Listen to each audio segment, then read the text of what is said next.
Well, it's the Rick and Bubba show. Rick and Bubba show. But it's the Good Time Gang. They join us in 1 hour from now. Yep. We're ready to go, though. We got a lot happening today. We're going to try to make it just a Fun Zone Friday. Which means don't go look at the news, because then it won't be fun. It's just another day of that. But we'll get through it. Don't you worry about it. We'll do it together, too. There we are, Denny. And we'll have a good time with it. 866-WE-BE-BIG, our number. Could be unscreened phone calls this hour. Eddie Van Adler, he's got things rolling. He's here. Greg Burgess to my right. Helmsy looks like he's on a fishing team. He's got his, McMillan shirt on, ready to go. I don't know what it's called. Is that wrong? Magellan? What is it? There you go. I can't see. There it is, Magellan. Look at him. He's fired up. Looks like he's on some angling team, ready to go. We are just, laid back and ready today, and we thank you for being a part of the show. Rick and Bubba University recorded yesterday.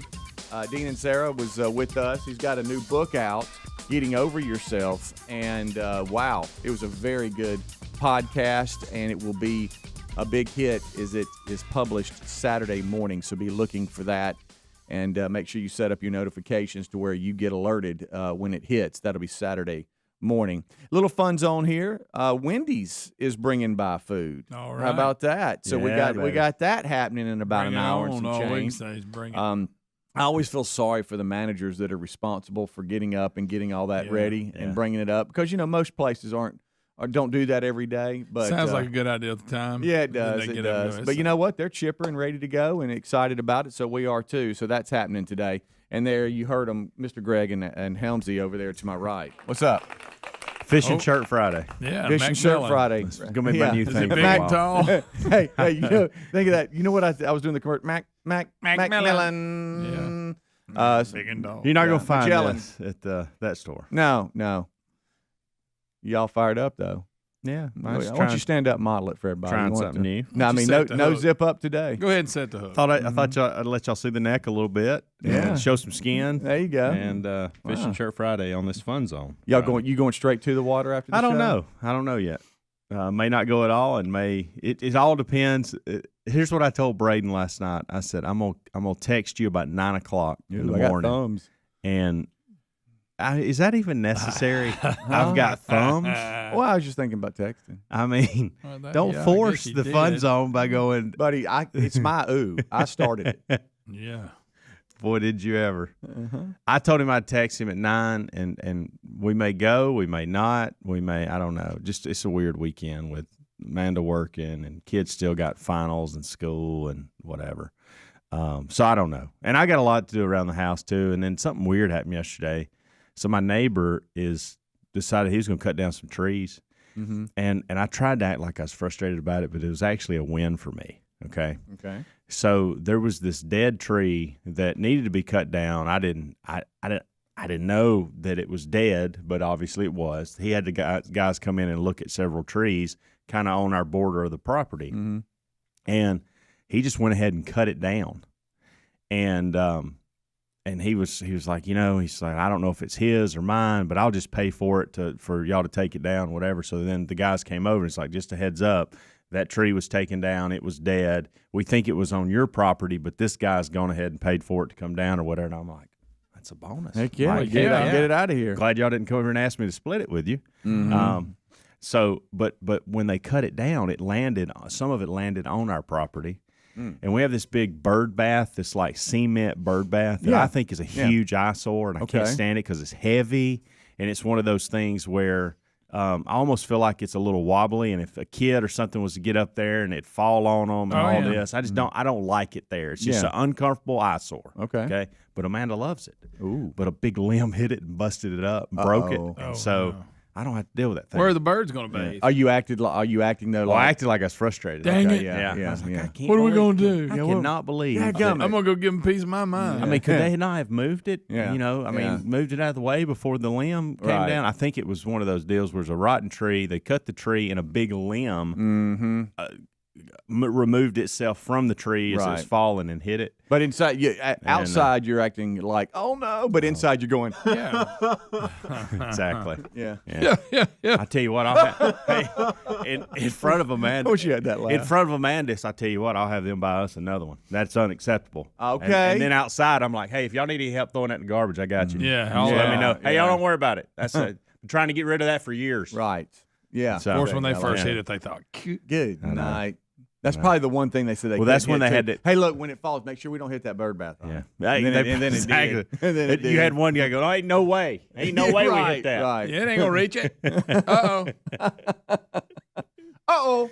Oh. Uh-oh. So dealing with that. Yeah. So, Well, I had a weird moment today. A matter of fact, I was talking to myself out loud that, hey, buddy, you got to dial it in. The day you got Out such a loud. long day, this can't be the way you started. Okay. That's- Hey, you're All right? not getting started on the right foot. So, buddy, I mean, you got to turn things around. Yeah. I looked, and I don't know, and I told y'all this in the Marco Polo. I don't know how long I was looking, but I know I surpassed 10 minutes. Oh, I'm thinking it might have and been that's 15. 10 minutes you didn't allow. I couldn't find my phone this morning. I've done it. Or Couldn't wallet. find my I've phone. done that in the wallet. Ran in and out of the house, and Yeah. you try not to wake people up. Right. I got a little routine, and I'm going to kind of break down my routine. You're going to kind of come into my world. Ooh, I got a routine. Exactly. I a do. thumb. I do. I do have thumbs. I wish I could have used my thumbs and found my phone. You have one in your but mouth, one in your rump. and I you're tell you what, swallowing. I did use my phone and went over there to Terry this morning and grabbed her phone and started trying to call me. Have you ever done that? Walk around the house calling Yeah. yourself, Oh, yeah. trying to find Yeah. it. And the whole time, my little watch is going on my wrist. You're going, and that's I'm like, not helping. that's not what I need. I need my phone. So I'll break that down. Got so frustrated, and then it hit me. Wait a minute. I remember where it is. Well, I'll wait till we come back. But it 'cause I got a me, couple questions. Hey, it got me so far behind. I Good know. night alive. And then I got behind that one car. If you see, you go, I can't get behind that car. Oh, yeah. I wonder what they're doing. They drive so slow. Rick and Bubba.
It is 20 minutes past the hour. Fun Zone Friday here. I know this hour we're dialed in, not even looking at the headlines. Or trying not to. Sometimes it's hard to look past them. But we're going to keep on moving on, and we thank you for being with us. Kickoff Hour Live. And we got the whole gang here ready to go. Rick and Bubba joined us right after the top of the hour. So when we went to break, I told you guys I was a little behind today, and just kind of threw me off a little bit. I was not even expecting it. Got all the way to my truck before I realized that there was an issue. And I'm talking about not being able to find my phone. So when I wake up every day, we've talked about alarms and backup alarms and all this kind of stuff. And so I just got to be honest with you. I hit snooze once today. I hit it twice. You did? Yep. How about I went this far with it since it was Friday? Yeah. I actually reset my alarm just to wake up later. Okay. I was just like, you know what? Don't hit snooze. You know you're going to snooze it tomorrow because it's Friday. There you go. And you kicked it out of gear. Yeah. Just go on and wake up at 4:15 versus 3:57. Did it make you not hit snooze? No, yeah, I had to. Because I was at a point where I had to get up. I think my arm automatically hits it whether I want it to or not. Right. Oh, really? That's the deal I have to make, with my brain. And that is right now, if you set your alarm back, you don't get to snooze. You got to get up. I panicked a little. I was like, holy crap.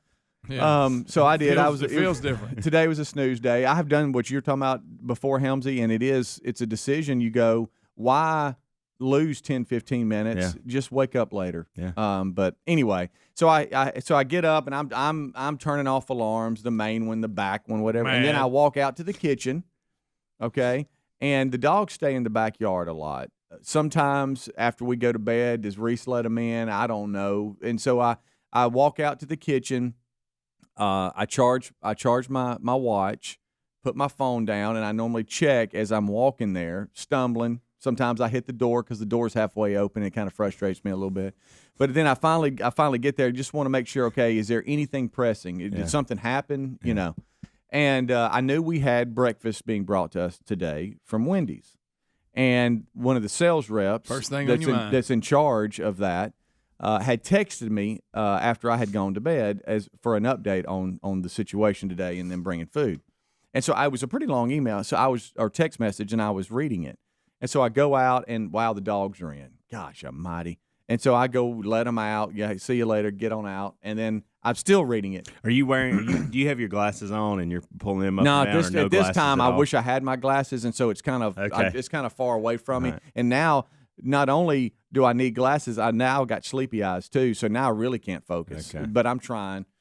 And then it hits me. Hey, I got to use the bathroom. I mean, I'm just bringing y'all into my world. And now looking back, this is what happened. And I was like, well, I'm not going to walk back through.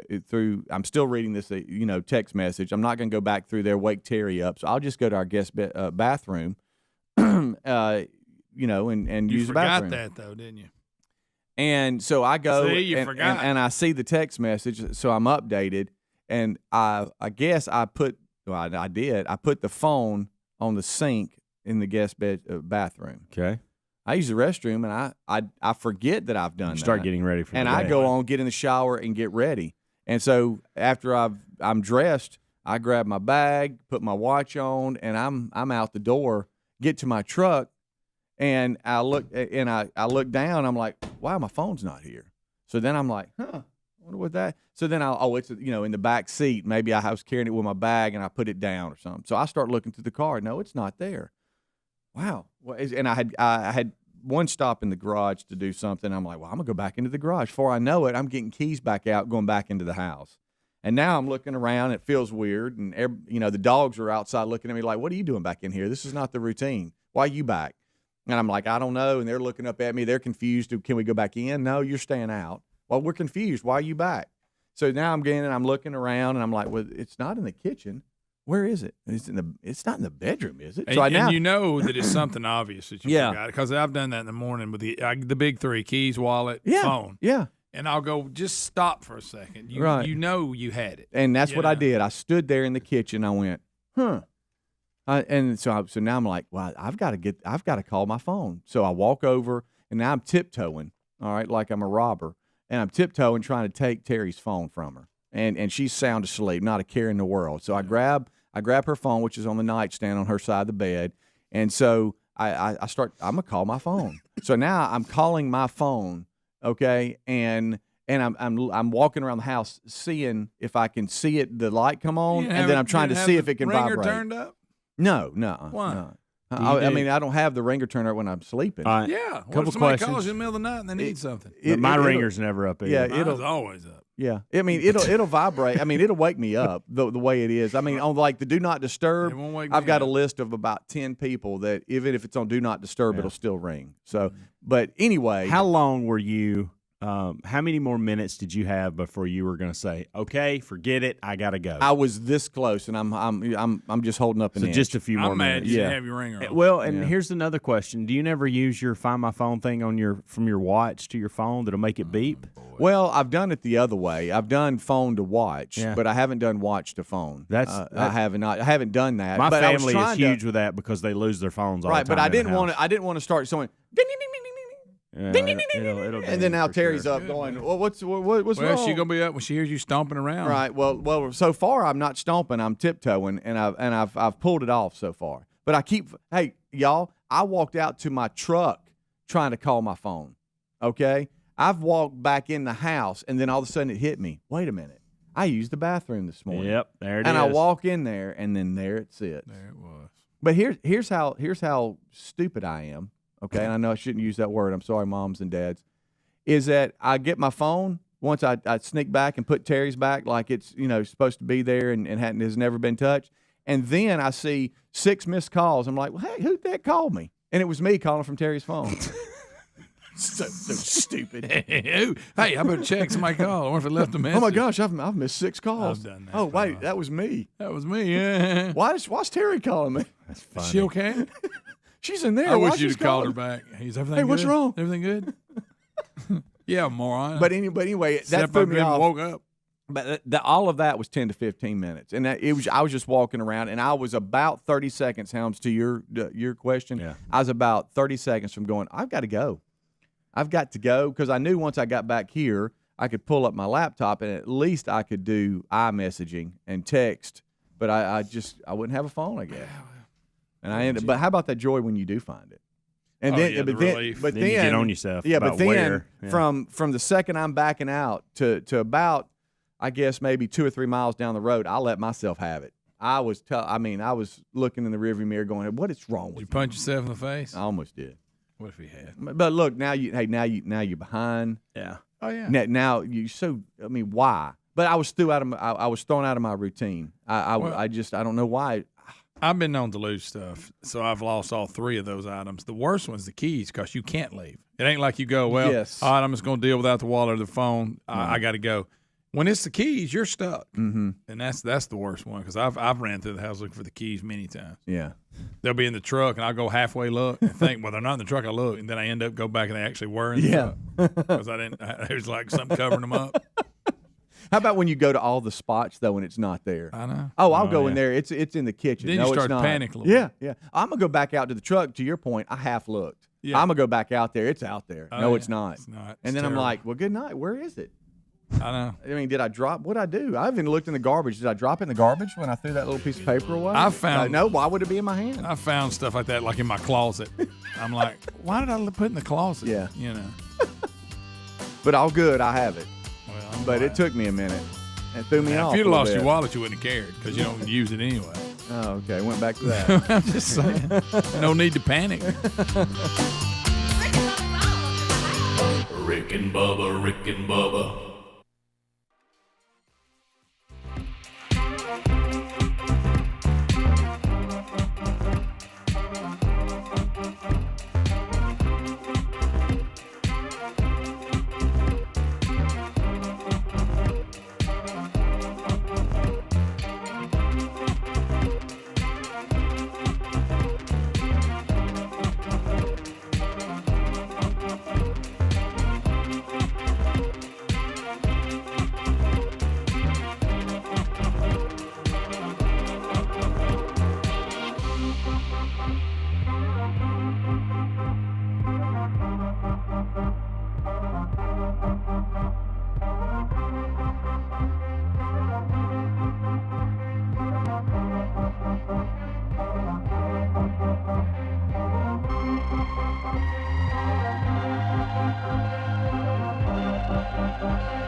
25 minutes until top of the hour. Thank you so much for tuning into the Rick and Bubba Show's kickoff hour. We are live, and Rick and Bubba join us in 30 minutes from now.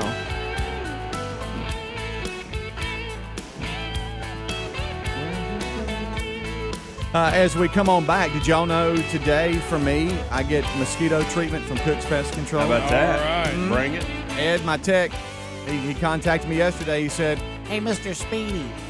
no, he didn't say that. But he said, hey, do you mind? little person? He said, do you mind? Greg. I love messing with him. He's such a good I mean, Yeah, he you went really too is. far, I get it. Huh? You went too far. I get No, he said, Mr. Speedy, can I come do some mosquito treatment? no, I'm having fun with Ed now, but he's always fun about it. it. Yeah, they do a good job. They really let do. you know when they're coming. Yep. Let you know when they're done. Yep. And this portion of the show is brought to you by Cook's Pest Control and Centricon, the unbeatable combination for termite protection. Cook's Pest Control is the best in our opinion, so don't mess around with ants, spiders, fleas, ticks, rodents, termites, nesting wasps, roaches, other bugs and critters.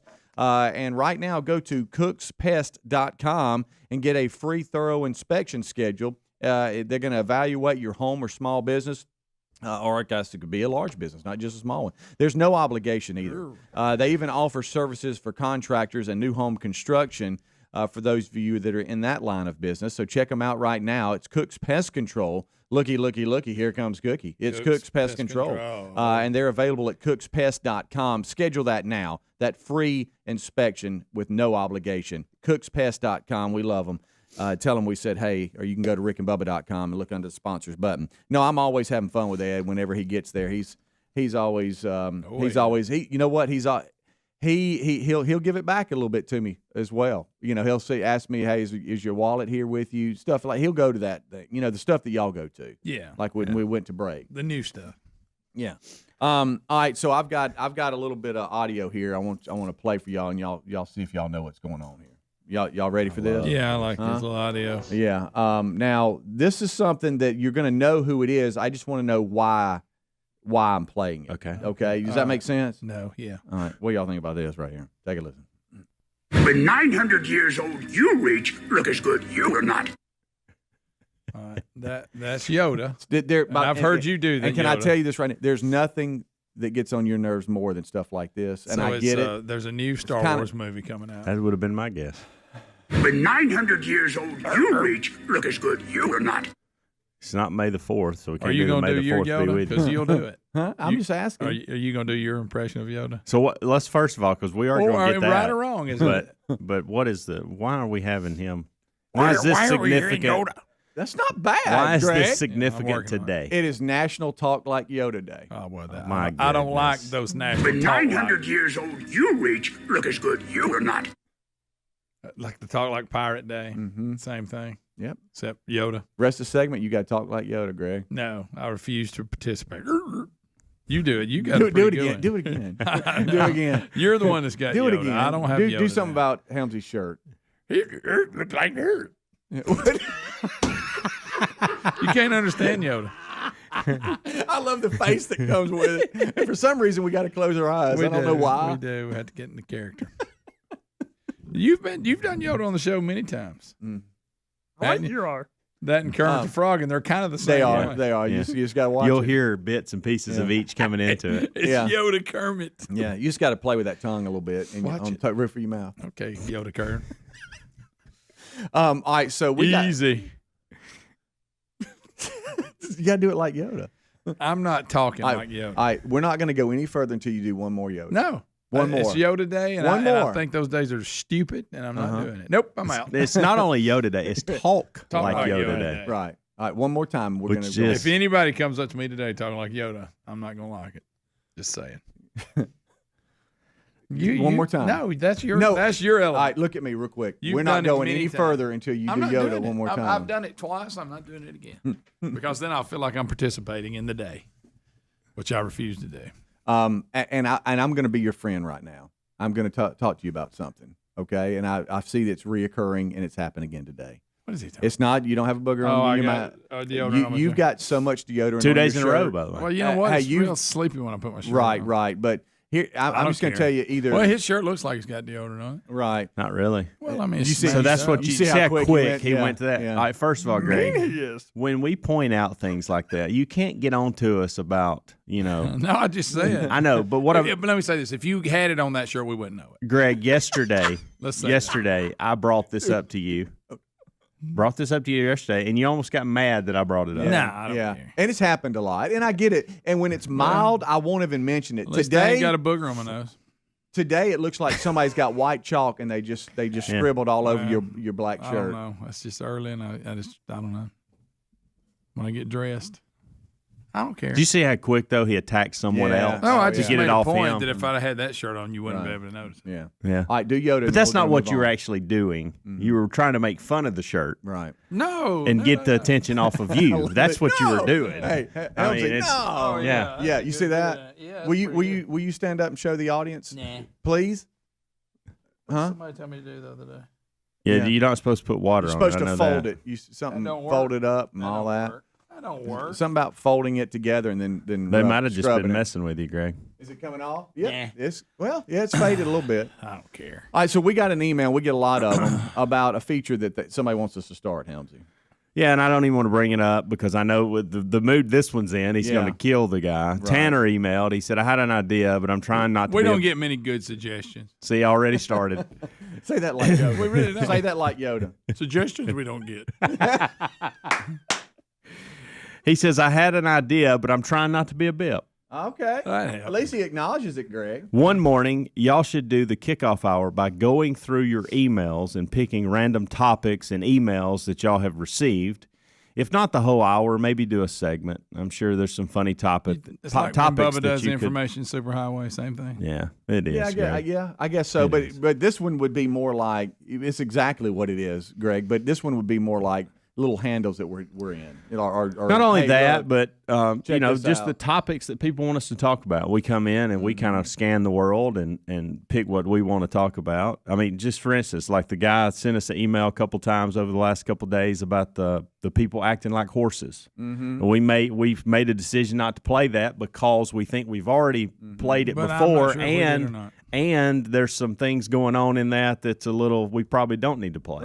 right. The other thing is the Harry Carey, the Harry Now, Carey that one audio needs to be we played. received. Yeah. That was really Exactly. good. It was It about really my was. See, zipping up that would be a pants. good one. Yeah, it would be. And so that's what the guy's talking about, Greg. okay, I'm sorry. But Why don't you- I think you ought to play. so like alerts from your bank account being overdrawn, stuff like that. Nobody wants to hear that. No, but like this one. Hey, please ask Greg to talk like Yoda. It's the funniest thing I've heard Okay. all day. Now I just got up, but it's the funniest thing I've heard all day. See, You Stuff wrote like that one. Okay. Speedy. From Speedy. Tanner's just going, hey, I'd like to know what y'all have to deal with each day. Okay. And not necessarily every day, but every couple days. I get a couple, Speedy get a couple, you get a couple, and we come together and talk about them on the air. Yeah. Okay. I think, Tanner, I don't think you're being a bip. Number No. one, I think it's a decent idea. But buddy, let go of your It's deodorant. a little bit of a bip, but Yeah. All right. So just kidding. you ready for this one? You're missing this one.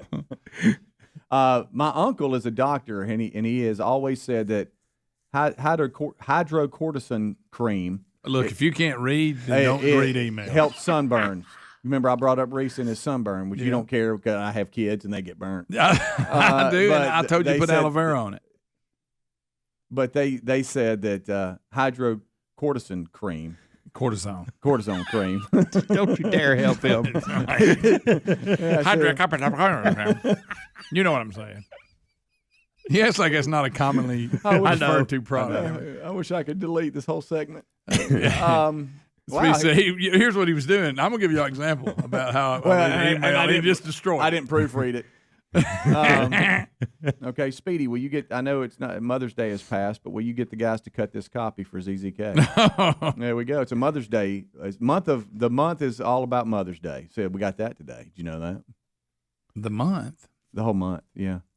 What number do y'all want us to be under? Music and all that. Okay, I'm just going through email now. Is this what That's you were what I'm looking saying. for? This is You not can't what he's just wanting read us to do, Randoms. guys. Maybe interesting. He actually wants us to be prepared. And, It like may be on- something interesting. I stand with Israel. Okay, let's read this one.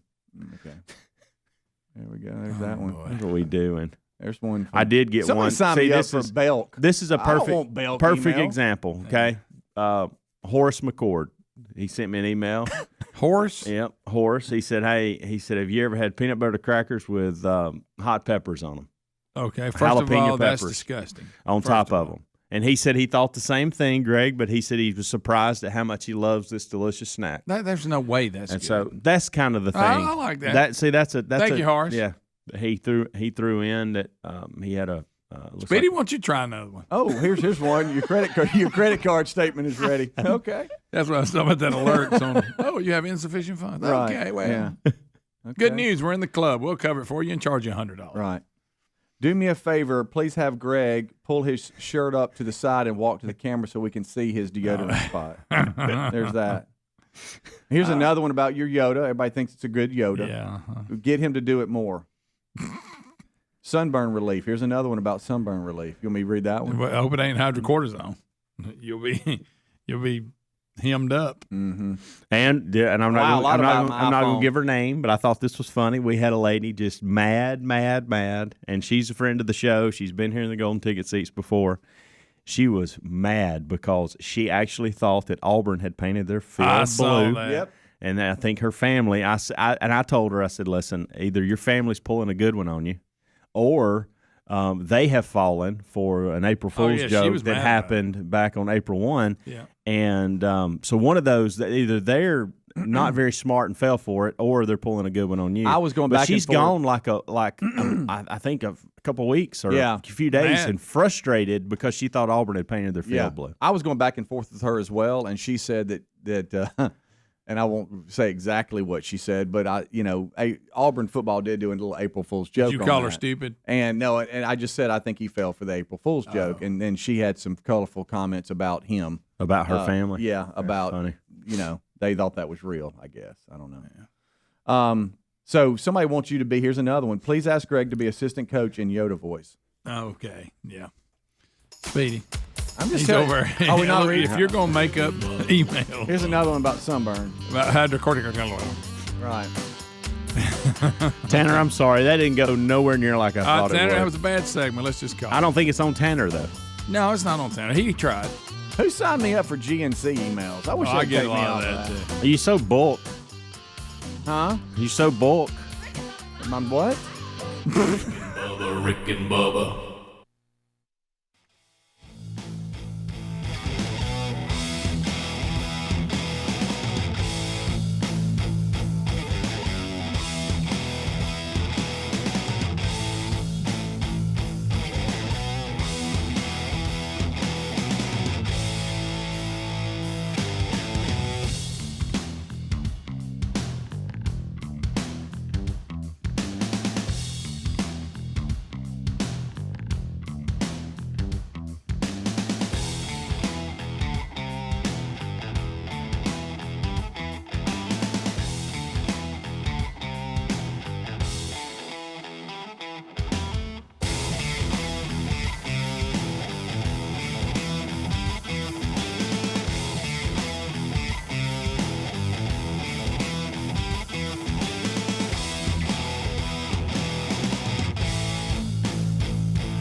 Yes, we are.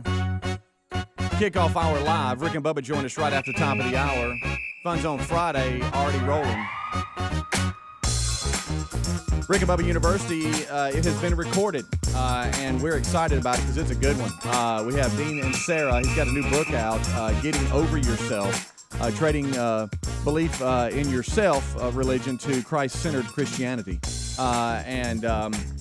So it's a great book, and the guys really broke it down with him in the podcast, something you don't want to miss. Make sure you're ready for that as it drops Saturday morning. All right, as we roll back, we do know the Wheel of Meat has spun. It has already done that this week, so we know that is off the table today. But we still have a lot to go on. We got food being brought here in about 30 minutes, and the guys are giddy about that. So there's a lot happening. We are having a little bit of fun today, as always, as we're just sitting around shooting the bull, and now all of us are going through email and really breaking it down. Commentary in the break has been hilarious. And that, if you just are tuning in, was a suggestion by a viewer and listener that we should just go through email and read some of the more entertaining emails that we get. Greg thinks it's dumb, and he stopped. Yeah, sorry about that, Tanner. Yeah, well. Yeah. I thought it was a good idea. Yeah. That wasn't very big of a stretch. I mean, we could have thought of that. Yeah. I mean, come on. But you It's didn't. not groundbreaking. I tried to make you See proud what of me yesterday, Helmsy. Ooh. Daddy was proud of me. Go ahead. I can't imagine when he finally gets coffee today I what it's know. going to be like. Everybody better watch out. I tried to watch a little bit of golf yesterday. How about that? PGA Championship. Oh, that was good. I'm frustrated I can't call it Glory's last shot anymore. I know. That term is over. But I didn't watch a whole lot of it. What is the last tournament this year? Won't they call it that? It'd be the U.S. Open, I believe. I will call it that. I guess you could, Greg. Yeah, that's what we're going to do. I'm just saying. Good night. Are you okay? Why don't you just say whatever the last tournament of the year is Glory's last shot? Well, that would make sense. I'm voting for that.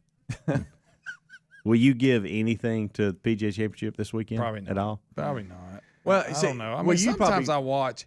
It just depends. If I'm going to watch, it'll be the last day if it's close. Well, I'll say this: if you want to see, I won't watch because any. I've never watched like early on any of them. Mm-hmm. you got to understand this too, because if you want to see golfers struggle, the best in the world, watch this weekend because they'll struggle. Hey, with it's it. windy too. Yeah. And we were talking about this off air. Where we're based out of in Birmingham, Alabama, and then Syndicate. It's been really windy for a long time. It has. I know. I mean, we usually have a windy day, and then but we've Yeah. had like Hey, a week of wind. Is that? Yeah. It's not normal, is it? I don't know, but I was thinking about that Greg, yesterday. I'm gonna go. We're not known for the windy. Greg, No. I'm gonna go for longer than a week. It's Yeah. been a long time. I about mean, a it's week. windy every day. It feels like 10 miles per hour plus for the last week plus. and we're not known for that. No, Right. I wouldn't think so. But I saw when watching golf yesterday because they're playing. Is it Kiowa Island in Yeah, South Carolina. South Carolina. I saw them dealing with the wind, Yeah. and when they were like, okay, the this round's about to change. They're turning, and they're not going to be with the wind anymore. And they were on a par 3, and they were hitting into 19 mile per hour winds. Yeah. And then trying to figure out what club to use. It's like, okay, we go up 2 clubs or what do we do? And then them trying to decide with the caddy what should we do? Oh, here's a gust. Oh wow, we're at 20. Then it gets down to 12, and then you're trying to hit in between the gusts of wind. It was pretty funny. Greg don't care, but March is normally the windy month. okay. So late. Here we Look, go. he has that I'm sharp look He when does. he said that. If he only had that cup Yeah. of coffee. Yeah, but I don't know what it is about the wind, but it's been really, really And windy. I'm not a wind guy. I do not like wind. I like a very Wait a minute, small. who likes wind? Well, no, but everybody likes a little bit of breeze. Everybody likes a little bit of breeze. Okay. You're not a wind guy. But- I picture but- Pomey out there with the wind blowing him all around. I kind of like this. I love wind. I love it. Hit Look at my me. hair. Look at me. Look at my hair. I'm sorry. Oh, what that was.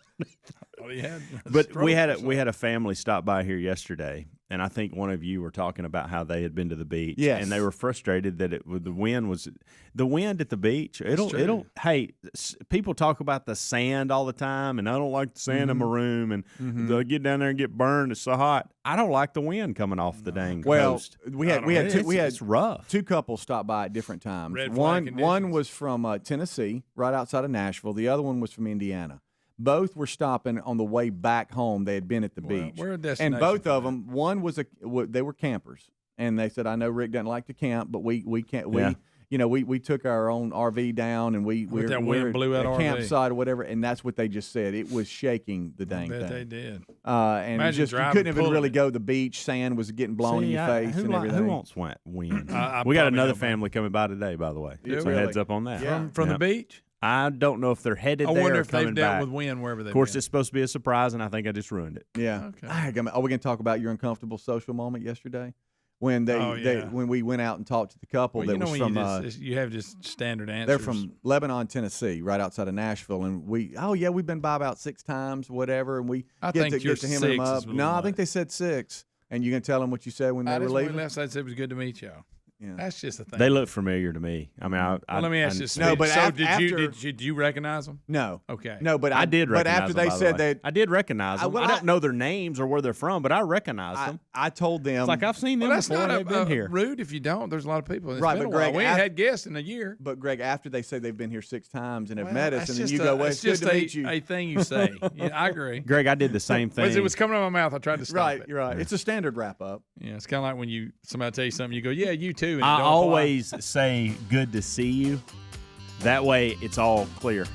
Yeah, Yeah, that's not bad. Hey, good to see y'all. But this one was mad at himself after he said it. He Yeah, went, it was "Gosh, just I'm a response. Yeah. You're right. I mean, yeah, you're right. Plus, you had deodorant on your shirt, and they were wondering about that. They were. Right. They asked about it. And they're like, "Why is he talking like Yoda?" Rick and Bubba, Rick and Bubba.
the gravy, please. Rick and Bubba, Rick and Bubba. Ooh, it brings me to my knees. Rick and Bubba, Rick and Bubba. I can't start another. Rick and Bubba, Rick and Bubba. Day without 'em, brother. 6 minutes past the hour of the Rick and Bubba Show. 866-WE-BE-BIG is the number. Thank you for being with us.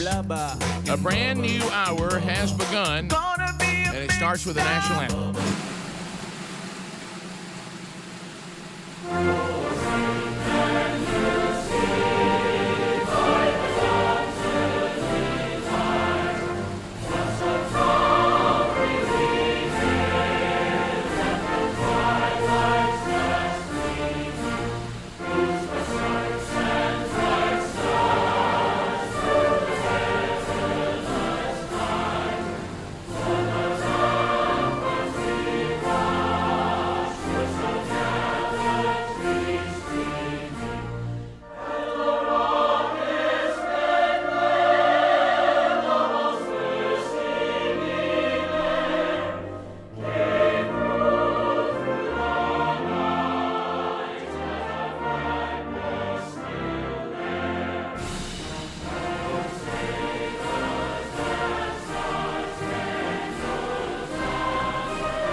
It is 8 minutes and some change past the hour, and here we go. Let's start the journey. Thank you for the kickoff hour, men. Speedy, the real Greg Burgess, Helmsy, and Adler for making it happen, getting us started. Let's go. Let's get on the field. Let's get ready. To reach us, the number you should know, 866-WE-BE-BIG. We will unpack the stories of the day. We do look forward to talking to you as we get you ready for the weekend if you're listening or watching this live. And we'll update you on things you can expect over the weekend, including a brand new edition of Rick and Bubba University, the podcast. Also, don't forget, most every Rick and Bubba affiliate out there on the Rick and Bubba radio network carries the best of Rick and Bubba from the week over the weekend. So make a note of that, too. If that's some content you're missing, get with your affiliate or find out the programming schedule and go, we got that coming up on the weekend. You should. So enjoy that, too. Look over there. There he sits, the pride of Cedar Springs, Alabama. But most of you probably know him best as the silver-tongued one, the man with a golden voice, professional lunch eaters man of the year, the inventor of pizza and a cup, Shakespeare's worst nightmare, and the master of the King's English. Ladies and gentlemen, put your hands together for Bill Bubba Bussey!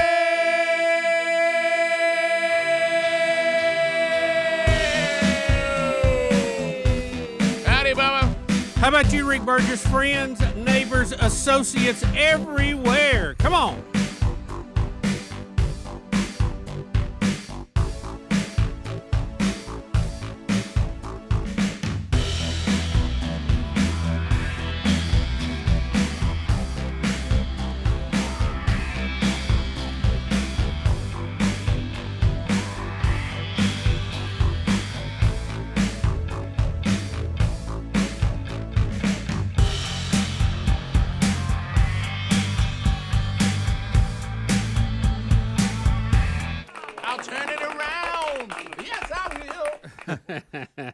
First song ever played on music radio. I've told you all this before, but what was funny is the person who was training me at the campus radio station at WLJS, Jacksonville, on 92J, is that she thought I had messed up because I started the song before the top of the hour drop, but she didn't know that I wanted to post, and she didn't know that. And so she first looked at me, then all of a sudden you hear 92J, WLJS, and I hit it right on the, and I posted the guitar solo, and you know what, she looked at me and said, that son of a gun right there means business. He's here to stay. He's here to stay. Yes, sir, buddy. Hey, she didn't know I'd been doing WXYZ on a push-button tape recorder for years. Lori, thank you for training Rick. That's it. You know what? She can put that in her pocket. Our live in morbid shame. Lori, great girl. How about this? She was the one there, and she trained, got me going, this thing, it's her fault. Oh, she was there when I was there, too. You remember how many people you can blame for us still being here? I know. See, some people say, aren't those people to thank? For us, yes. but for a lot of people. Funny you bring up 92J today. Yeah. But WLJS, Jacksonville. You know, the college radio experience was a lot of fun. And, you know, I worry that a lot of people are not having that experience today. Big Love's loving it. And, how's that going with him? You know what? He didn't do it this year because he's got to get an internship in, and they won't let him count that as his internship, which is fine. So last summer, you remember, he stayed and worked the campus radio station as his job because, you know, some of these, it's like a work study there. Now, when we did ours, we didn't get paid. You got experience. Well, there was a few positions That's there right. that got That's paid. right. We had a general manager or a station manager. We had a program director. We had a promotions director, and they all got a little work study money, but everybody else was free. And the thing that was amazing to me, people trying to get on the air, you had to wait in line. Oh, yeah. You had to do an air check to show them you could do what, you know, that you were capable.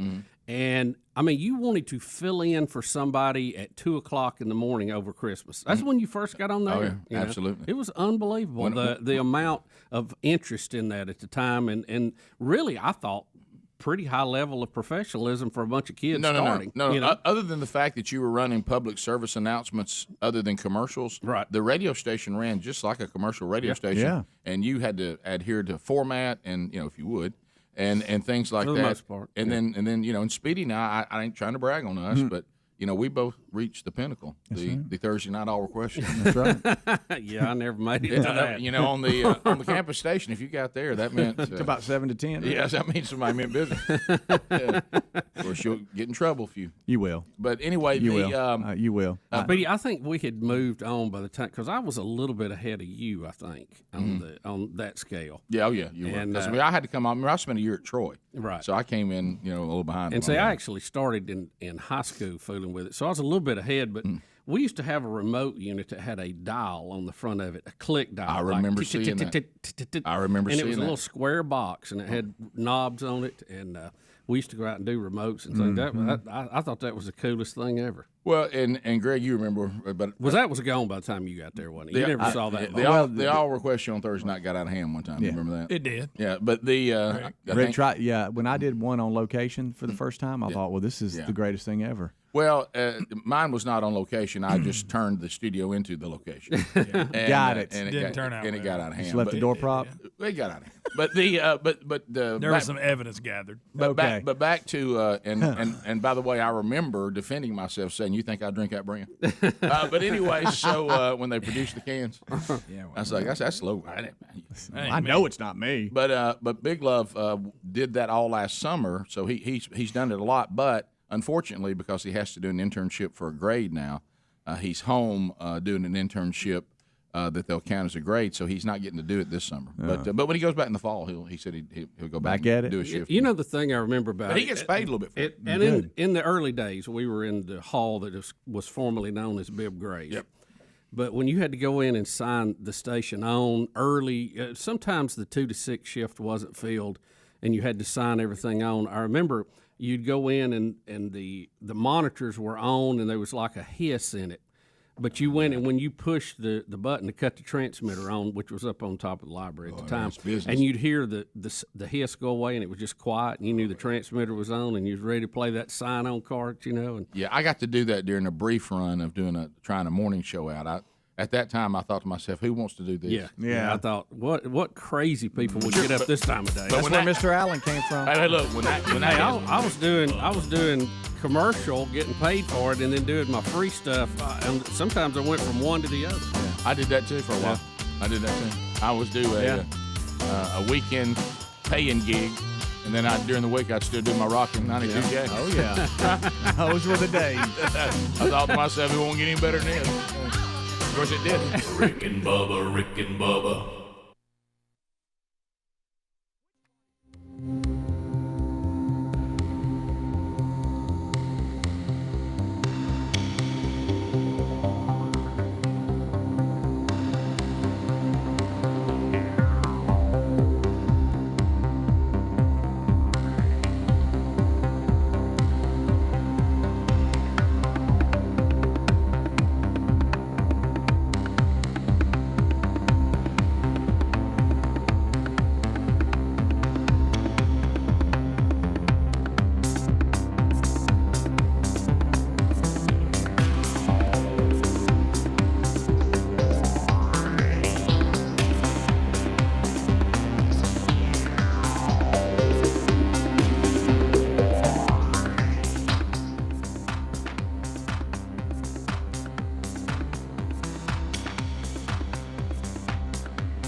pass the gravy, please. Rick and Bubba, Rick and Bubba. Ooh, it brings me to my knees. Rick and Bubba, Rick and Bubba. I can't start another. 22 minutes past the hour. The Rick and Bubba Show. 866 We Be Big is our number. Ooh, there is no other. Rick and Bubba, Rick and Bubba. Waking on the So as we make our way back, we got an update on a story that we've already brought you. It's a Rick and Bubba Here we go. News update. It's a Rick and Bubba news update. It's a Rick and Bubba news update. It's a Rick and Bubba news update.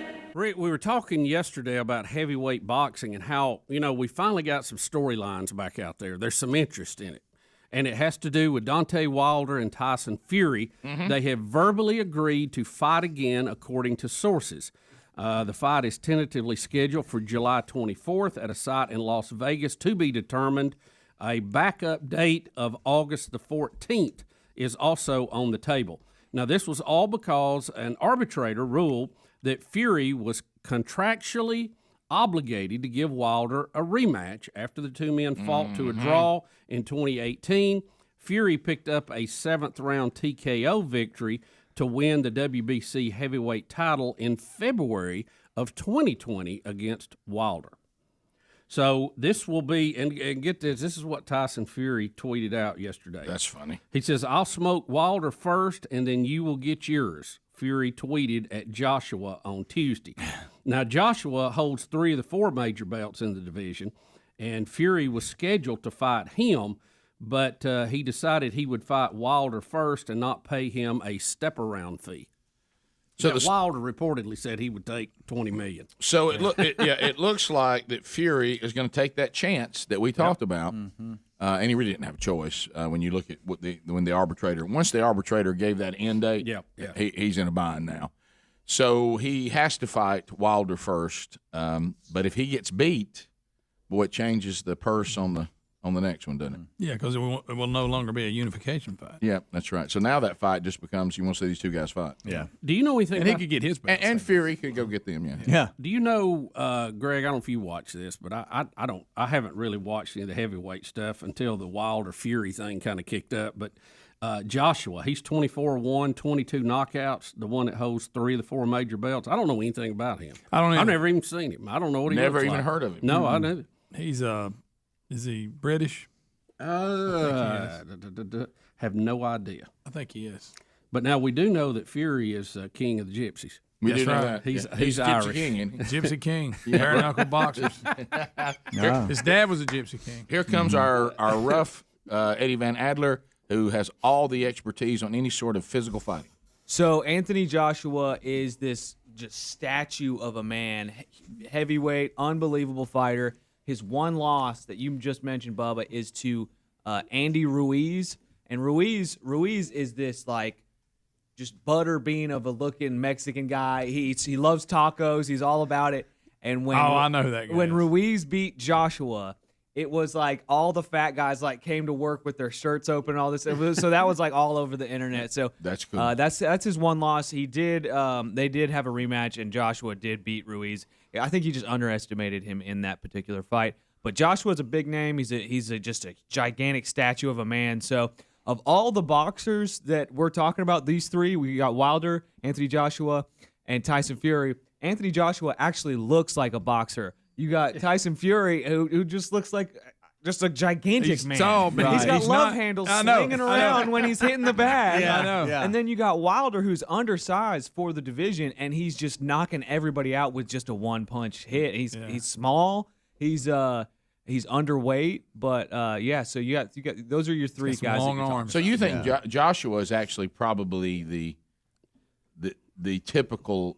He looks like he's the better of the 3. He looks like it for sure, but he's a little more normal too. The other 2 guys are just they're kind of outliers, but they're so good. And Adler, I may be wrong, like I said, because I don't follow it. Just because I didn't know who he was doesn't mean anything. But it just seems to me, to the man on the street, they know a lot more about Wilder and Fury than they do Joshua. Yes. They were trying to make a fight happen between Joshua and Fury in the UK, like in the London O2 Arena at one point, which it would have been massive. So Joshua is a bigger star over there for sure, though. All right, so is he British? I believe so, Yeah, right? I think so. Yeah. I don't know how to pronounce this guy, but since you're our expert, so Joshua's promoter said since we're being bumped back, we may go and defend the title against an 18-0 with 13 KOs, and I have no idea how to pronounce that name. I don't either. I don't know who Oleksandr Usyk, Usyk.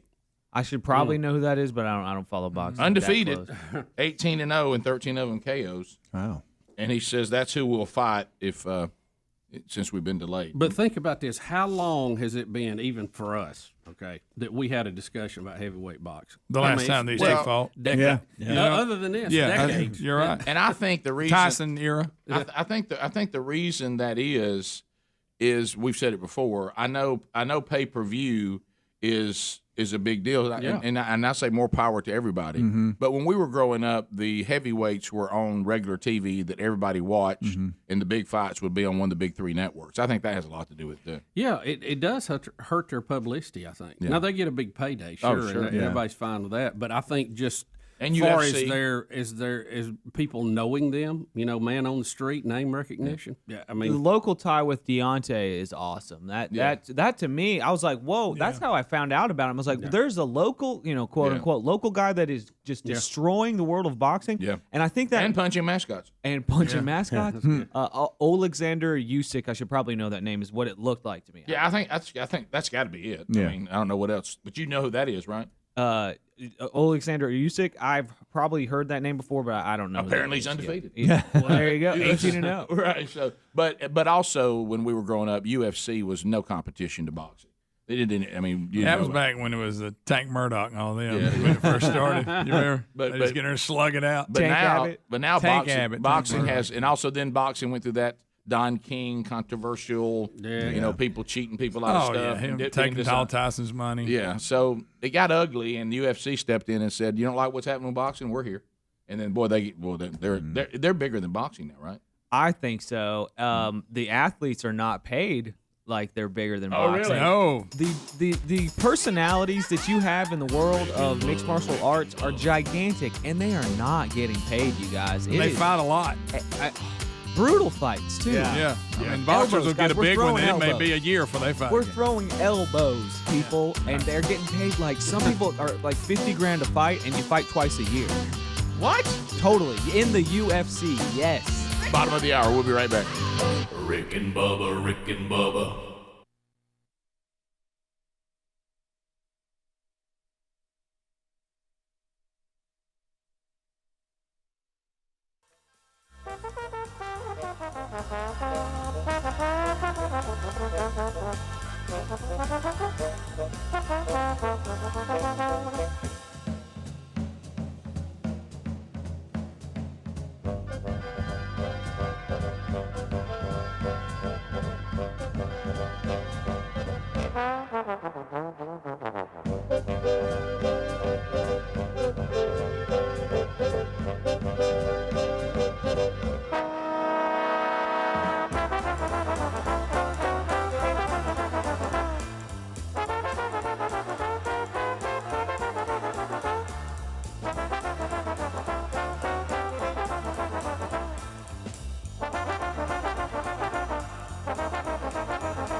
35 minutes past the hour. The Rick and Bubba Show.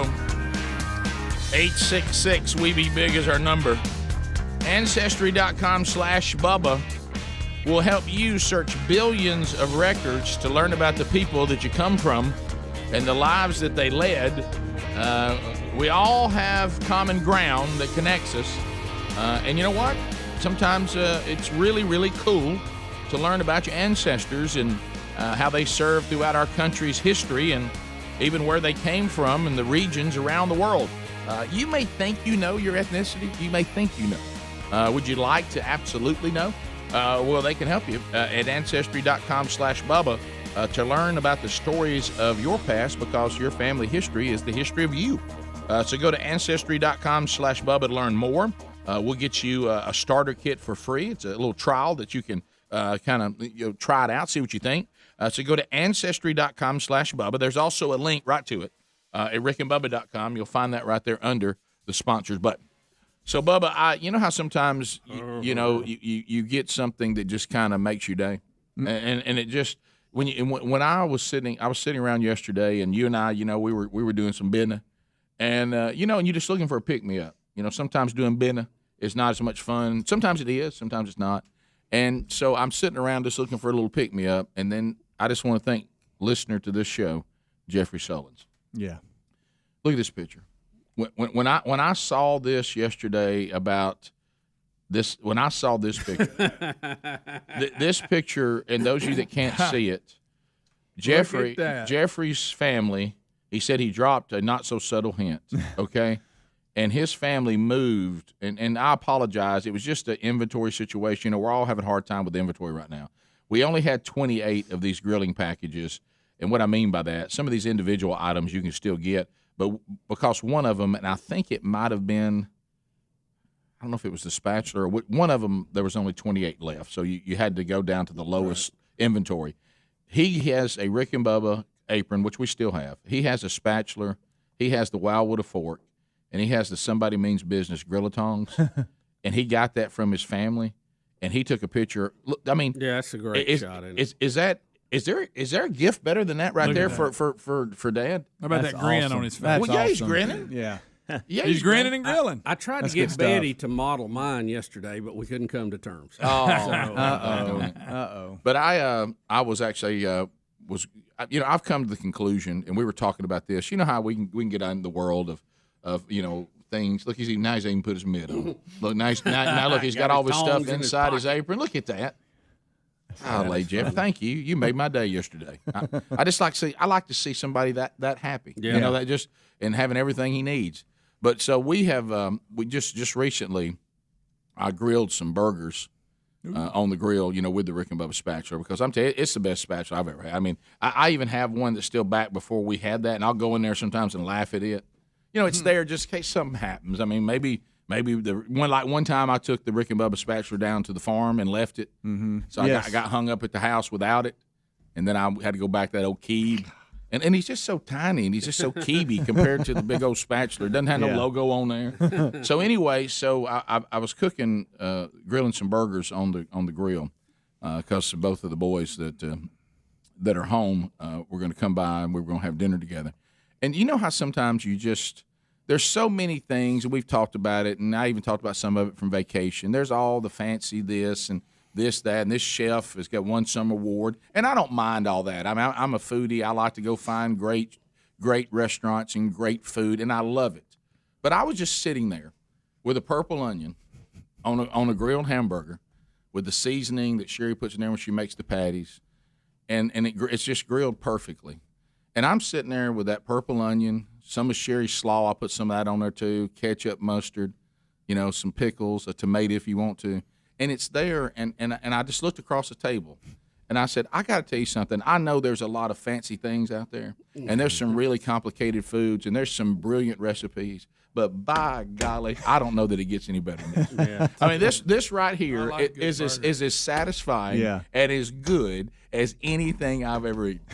I mean, you know what I mean? And this ain't nothing fancy. Yeah. But, I mean, sometimes it's just, I mean, what about this? Have I ever sat down, ever, with a paper plate and some chips with French onion dip, with slaw, with the burger, with the cheese, with the pickles and the purple onion and the tomato, with a grilled patty? Have I ever sat down to this and said, you didn't get the job done? No, never. It's 100%. How about this? It's delicious every single time. I said, it really doesn't get any better than this. It kind of goes back to the time Seinfeld did a bit about this. He goes, look, you did all this to go out to eat. You got something on some restaurant that you're going to pay through the nose, and it's fine. If you're doing it for the date part of it, that's fine. And I like doing that. He said, but look, you know as well as I do, at the end of it all, it ain't gonna be any better than that Pop-Tart you had. Yeah. I mean, the Pop-Tart you had was you were just as happy when you had that Pop-Tart toasted exactly like it should be, and that's one of the things. It's just, and I know there's been people out there, they try. God love them, they try. And somebody will email right now or try to call. Hey man, love them. There's some great, and I like a restaurant burger. I do, and there's some good ones out there. Okay, but you just ain't gonna beat that. I mean, it's just when that perfect patty comes off that grill, and you set it on that paper plate, and you surround it whatever you want. You can throw some barbecue beans in there if you want. But there's something that I'll even take my grilled burger. Have you ever run it over and dipped it in the French onion dip just to get a little on there and bite through it? Sure, Rick. Yeah. I listen. All the above. All the above. Yeah. It's just so we grilled out yesterday too. Betty did, and it was I love not knowing that we've grilled out and show up and, hey, we've grilled out. You know what's so funny? It's so funny you said that. This is these weird things that are happening with me lately. Like the time that I was talking about Chris Gambrell and he shows up where I was. Yeah. I can't believe you just said that. I'm coming home, from our fun zone yesterday, and Sherry says, look, and, this is when you think, baby, we've been married for 25 years. You know what my response to this is going to be. And this is so funny you said that. she said, I don't really have anything planned for dinner. She goes, I didn't know how much meat we needed the other day when the boys were coming over, and and Camtastic was coming over with young Broderick, and I actually had more ground beef than we needed, and she said, I think I'm just saying I've already made some patties, and I just went ahead and grilled some more burgers. As if I was going to say, oh, we just had that night before last. Oh, darn. You know what I mean? You know what I said? I said, you just made my day. You and Jeffrey Sullins have made my day. Because how about this? I'm going to go over and I'm going to eat. You talking about what I enjoyed on Tuesday night? I'm about to have again on Thursday. Come on with it. Huh? I know. Golly. Terry will do that. We can't have that again. We just had it last night. Well, yes, we can. What do you mean? Let me tell you this. Let me tell you why if we don't want to have it again. If it wasn't no good. Now, let me tell you something. If we're all sitting here smiling, and I just announce I don't know that anything's better than this. You give me that twice a week. That's great with me. Anybody want anything good more than once a week? I do. Mm-hmm. Yeah. I'll let that one sit a minute. Right. But anyway, so but yeah, so that it's funny you said that because I had a surprise. Hey, I grilled something while you were gone too.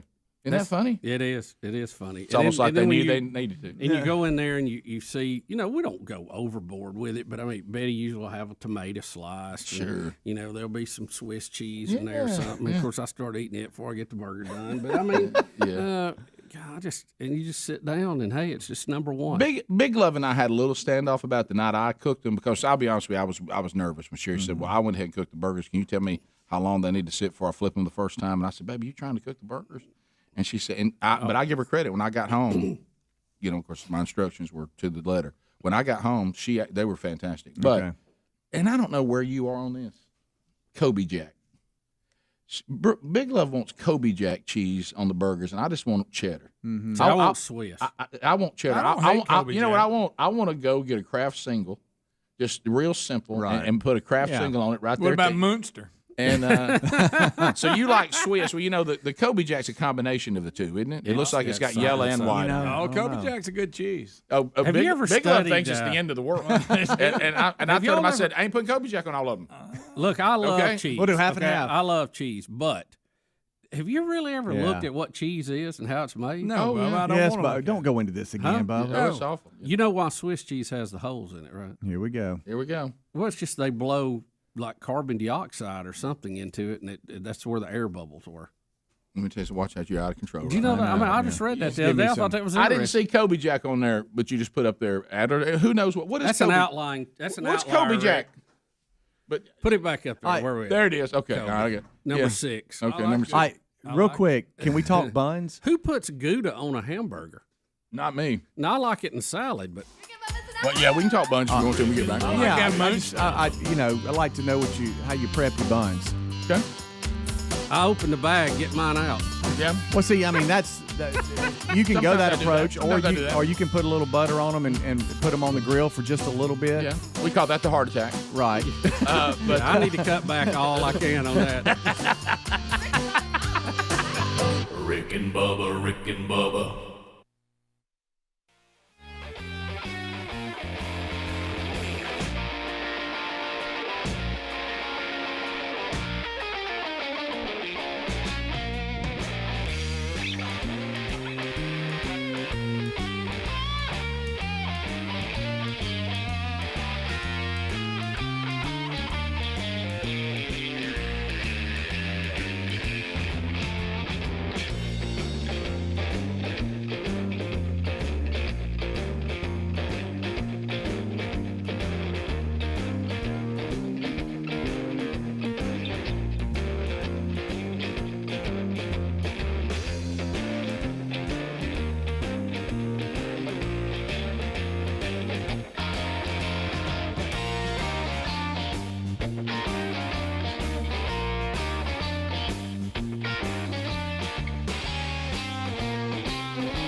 9 minutes to the top of the hour.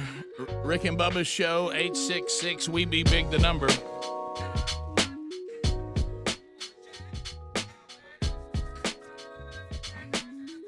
So as we make our way back, we have a number of things to talk about. Don't forget, coming up this weekend, Rick and Bubba University, the podcast, and we talked with Dean and Sarah, pastor at City Church, Tallahassee, Florida. We had him on a while back when his book came out, The Unsaved Christian, and got a lot of email about that. And then we did that in the Wednesday Bible study. And I probably, as you'll hear me say in the podcast, I probably got more emails about that Bible study than any that we have done, because it was just so straightforward on an assessment of where we all are in our faith and those that claim to have a faith. This one is taking on. It's a new book. It's called Getting Over Yourself, because if you think about it, and we actually use this as our theme verse at themanchurch.com. When Jesus had the big crowd there, and Luke records it in Luke chapter 9, he says, if you want to follow me, the first thing he said is deny yourself. The very first thing he said. And boy, we are not very good at that. And so what he's talking about, though, is there's a lot of churches right now that, and it's very subtle, and sometimes I think not so subtle, where there's a new version of kind of a prosperity gospel. And he said, this is not the old school prosperity gospel where, send us some money and that means you're going to get this tenfold. And, if you got enough faith, you won't ever get sick, you'll always be wealthy and all that kind of stuff. By the way, he talks about in here, and I saw some examples of this, he said COVID-19 really woke a lot of the prosperity gospel people up, because they sure did pray hard and they still got COVID-19. But anyway, so, they were naming it and claiming it and everything else and still got it. But anyway, so, and by the way, that's not an indication that you don't have faith if you get sick or something bad goes, because there's so many examples of anybody think the Apostle Paul's not in good standing with God? And I will tell you this, which Dean and Sarah talks about in this book, on earth, and boy, this is going to be very unpopular. On earth, Paul's life actually got worse. I mean, because he was accepted, and, he wasn't being prosecuted. He was highly educated. He had money. He tells us in Philippians when he's in jail, he said, "For the sake of Christ, I've lost all things, but I consider those now to be garbage." Or the King James Version says, "dung, that I have gained Christ." And he had a very difficult life, but you know what? He was fully at peace because he had been redeemed. Mm-hmm. And then you see other places where people were given earthly comfort and stuff, and they also were right with God. So it's not an indicator, I guess is what I'm saying, of whether you're right with God or not. But some of these modern-day churches almost make you think that Jesus is like a life coach for you. He's life coaching you to be your best you. Mm. And you almost think when you go into some of these churches, if you really listen, have we come here to worship me? So the Bible's about me. No, it's really not. It's about God. And so he talks about some of the ways to look for those things, and he said it's just kind of it's a different presentation out there. And of course I told we were talking about him. I heard a younger guy say who had kind of been through one of those churches, and he kind of had a wake-up call and came out of it. And he said, the day that I realized that maybe I wasn't where I needed to be as far as my discipleship, he said, as I kept noticing that the messages sounded more and more like TED Talks than they did someone preaching the Bible. It was more self-help and, your victory in Christ is that you were going to hell and now you're not. Hey, Jesus wants you to have those things, man. You need to, you quit, underselling what, and that's true, but the life is to be. This is an example. This is a quote we didn't get to use. He has a quote in here from Michael Reeves, and he talks about where we are.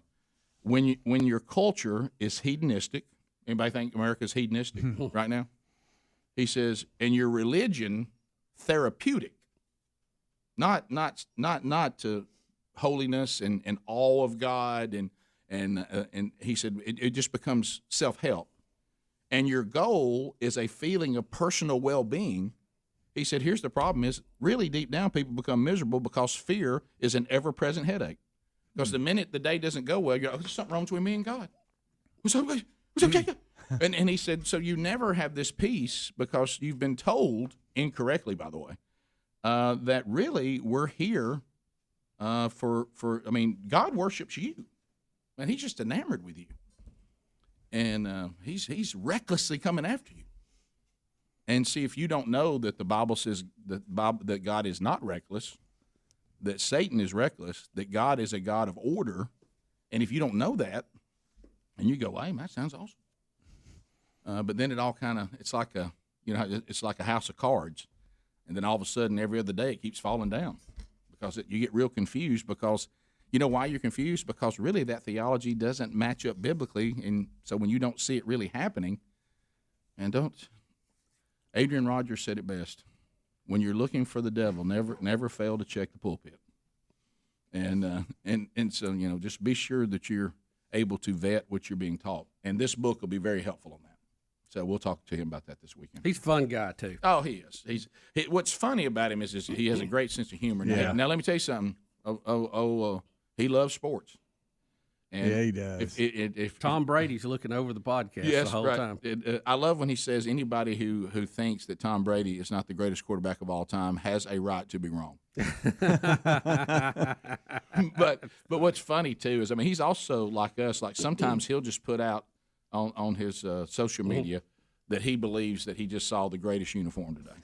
And he said, I'd like to applaud Oklahoma's baseball team's uniform today. Yeah, I'm just grabbing that out. Yeah, I'm that way, too. I'm uniform sensitive at times. Boy, I are. like a good uniform. I do, too. My view of a good uniform ain't always what everybody else thinks is a good uniform. No. I still like the Astros milk carton. Right. Well, that's right. It's just like, it doesn't, it's all a different taste. Yeah. And the Oakland A's back in the 70s. That was and awesome. I kind of go both ways. Sometimes I like a uniform that is a little more flashy. Mm-hmm. And then there's times, just whatever the situation is, where I like something a little more traditional. Yeah. So I'm not Chicago White Sox in the 70s. I Oh, remember them but- horrible Look, uniforms. anybody like that? when they played in shorts. And had a collar. when they wore those softball uniforms, did anybody think that was okay? Where were you when basketball changed to the Marquette did my shirt tells that? Oh, with the name on it. We had that at our high school right away. Yeah, I we were remember. one of the first ones I ever saw. What, to do did that. y'all like that? Now, as a player, I guess I'd have liked it because I didn't have to tuck it in. Yeah. Yeah, we played in the day. We played. hate it. I played as far as football. I went through the everybody's tucking their big jersey in, which was a nightmare for an interior lineman, by the way. And then I went when I played college. It was the famous your jersey comes right to your belt line. Yeah. Of course, mine didn't always pull. And now that they're just tight. Now they're so tight and stretched across. It's just weird. Take three people to get it over your You know what I pads. hate about the modern day football jersey, like the ones you're talking about, is you can't wear them like when you're not playing. Yeah, if you're hurt on the sidelines, they look ridiculous on you. You got this little puffy thing on your shoulder, like you remember. They're just stuck to you. I remember on game day, you wore your jersey with your jeans. Well, those things look ridiculous when they don't have the pads under them. And see, people now don't remember the tearaway jerseys, but they also, you remember they used to have that with the big sleeves and they'd really flop when you run down the field with it? We used to think they would cut the sleeves. Remember, you cut up under the sleeves so it'd flap. Yeah, oh, yeah. You thought you were sharp. Boy, you thought you were really sharp. Oh, yeah. Anybody remember the net jerseys you could see net. through? Yeah. It'd have up cloth top. and then it in the middle. Oh, yeah. So you get a little air in it. Yeah. Top of the hour. We'll be back. More Rick and Bubba coming up. Rick and Bubba, Rick and Bubba.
6 minutes past the hour. Rick and Bubba Show, Speedy, the real Greg Burgess, Helmsy, Eddie Van Adler, Team Rick and Bubba, all ready to go. And welcome back for a brand new hour. Bill Bubba Bussett. Glad to be here, Rick. Thank all of you. You know what we call who gets 5 push-ups? I can do it. Huh? I can do that. All right, so we're talking about you start thinking about things on the air, and you're kind of like, well, should we just try to work this out? And this is an area I can just tell you right away, Bubba, I'm no help. Well, I'm not either. It's really not my area. Yeah, that's why I need help. And usually when we go to the audience, they always help us out. I don't have any idea about automobiles. I know nothing about them. I don't desire to know much about them. I guess conveniently, it'd be good to know something more than I do. But Bubba, we call this going to the people. So we need your help. We're going to present the problem, and then you can help us. So we take this to the people. Bubba, you sent me a text yesterday that your son is having some car troubles. Yeah, Hunter came in yesterday, and he's got I don't even know what year it is, Hummer. It's one of the older ones. Yeah. And it was his first car he got. And it was, he was coming in yesterday, and he said, "Hey, Dad, my oil light came on when I was coming home. Then it went off." And he said it came on again as I was getting in the neighborhood and went off. And said, then I got out, and it looks like oil all over the side of the truck. And I looked at it, and I mean, it looked like it's all over the tire well, the front right-hand tire well, and then down the side of it. And I tried to look and see. I couldn't see where it was coming from the top. I couldn't find it. But we checked the oil, and it still had oil in it. But it looks like oil, but I don't know. So I don't know if I need to tow it somewhere, or you think it's safe to drive it somewhere. So here's Bubba's question. Describe it again. You've got an oil light has come on and gone off twice. And we have what looks like oil down the side of the vehicle. Which side? The right side. Mm-hmm. And it's all inside the tire well on the right side. We're sure it's oil. It looks like oil. Well, the oil light should be the indicator. Right. Yeah, so that's so. Do I need to have this towed somewhere? Have to you work checked on his oil? Yeah, it said it had plenty. Yeah. So here's which I don't know. That doesn't make sense, does it? All right. So here's the question. That's where it gets confusing. Because you were asking me, and of course you know me. I'm a little, I'm not. I know we got some great mechanics out there who can tell me. Bubba's answer really is he knows where he's going to take it to get it fixed or looked at.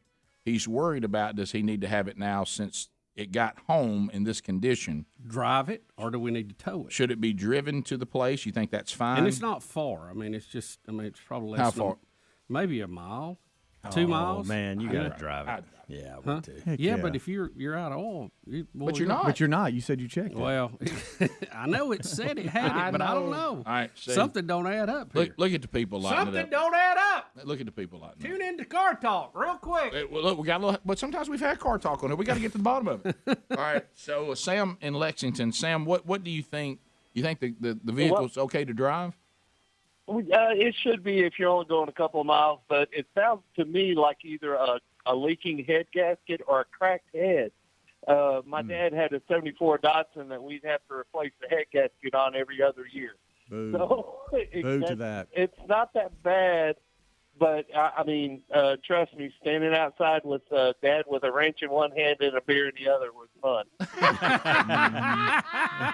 Well, I thought that it might be the head gasket, but I think I should be able to see that from looking down in the engine, right? No, I know you're just talking out loud, but it feels weird when you're looking at me when you say something. Yeah. You know what I'm doing? I'm just like, I got nothing. I mean, I got nothing. Look, you can look towards Speedy if you want to. No, I don't look here. Yeah. I wouldn't look over here either. Greg threw out the word head gasket earlier. He did. And he said it kind of in a way like he thought he knew what he was talking about. Right. But Greg does that about a lot of things. Clark in Florida. Clark, go ahead. Good morning, fellas. Hey, buddy. So you didn't say whether that was an H2 or an H3 Hummer. Do you know? It's I think it's probably a 2. It's an earlier model. Right. So it could have a V.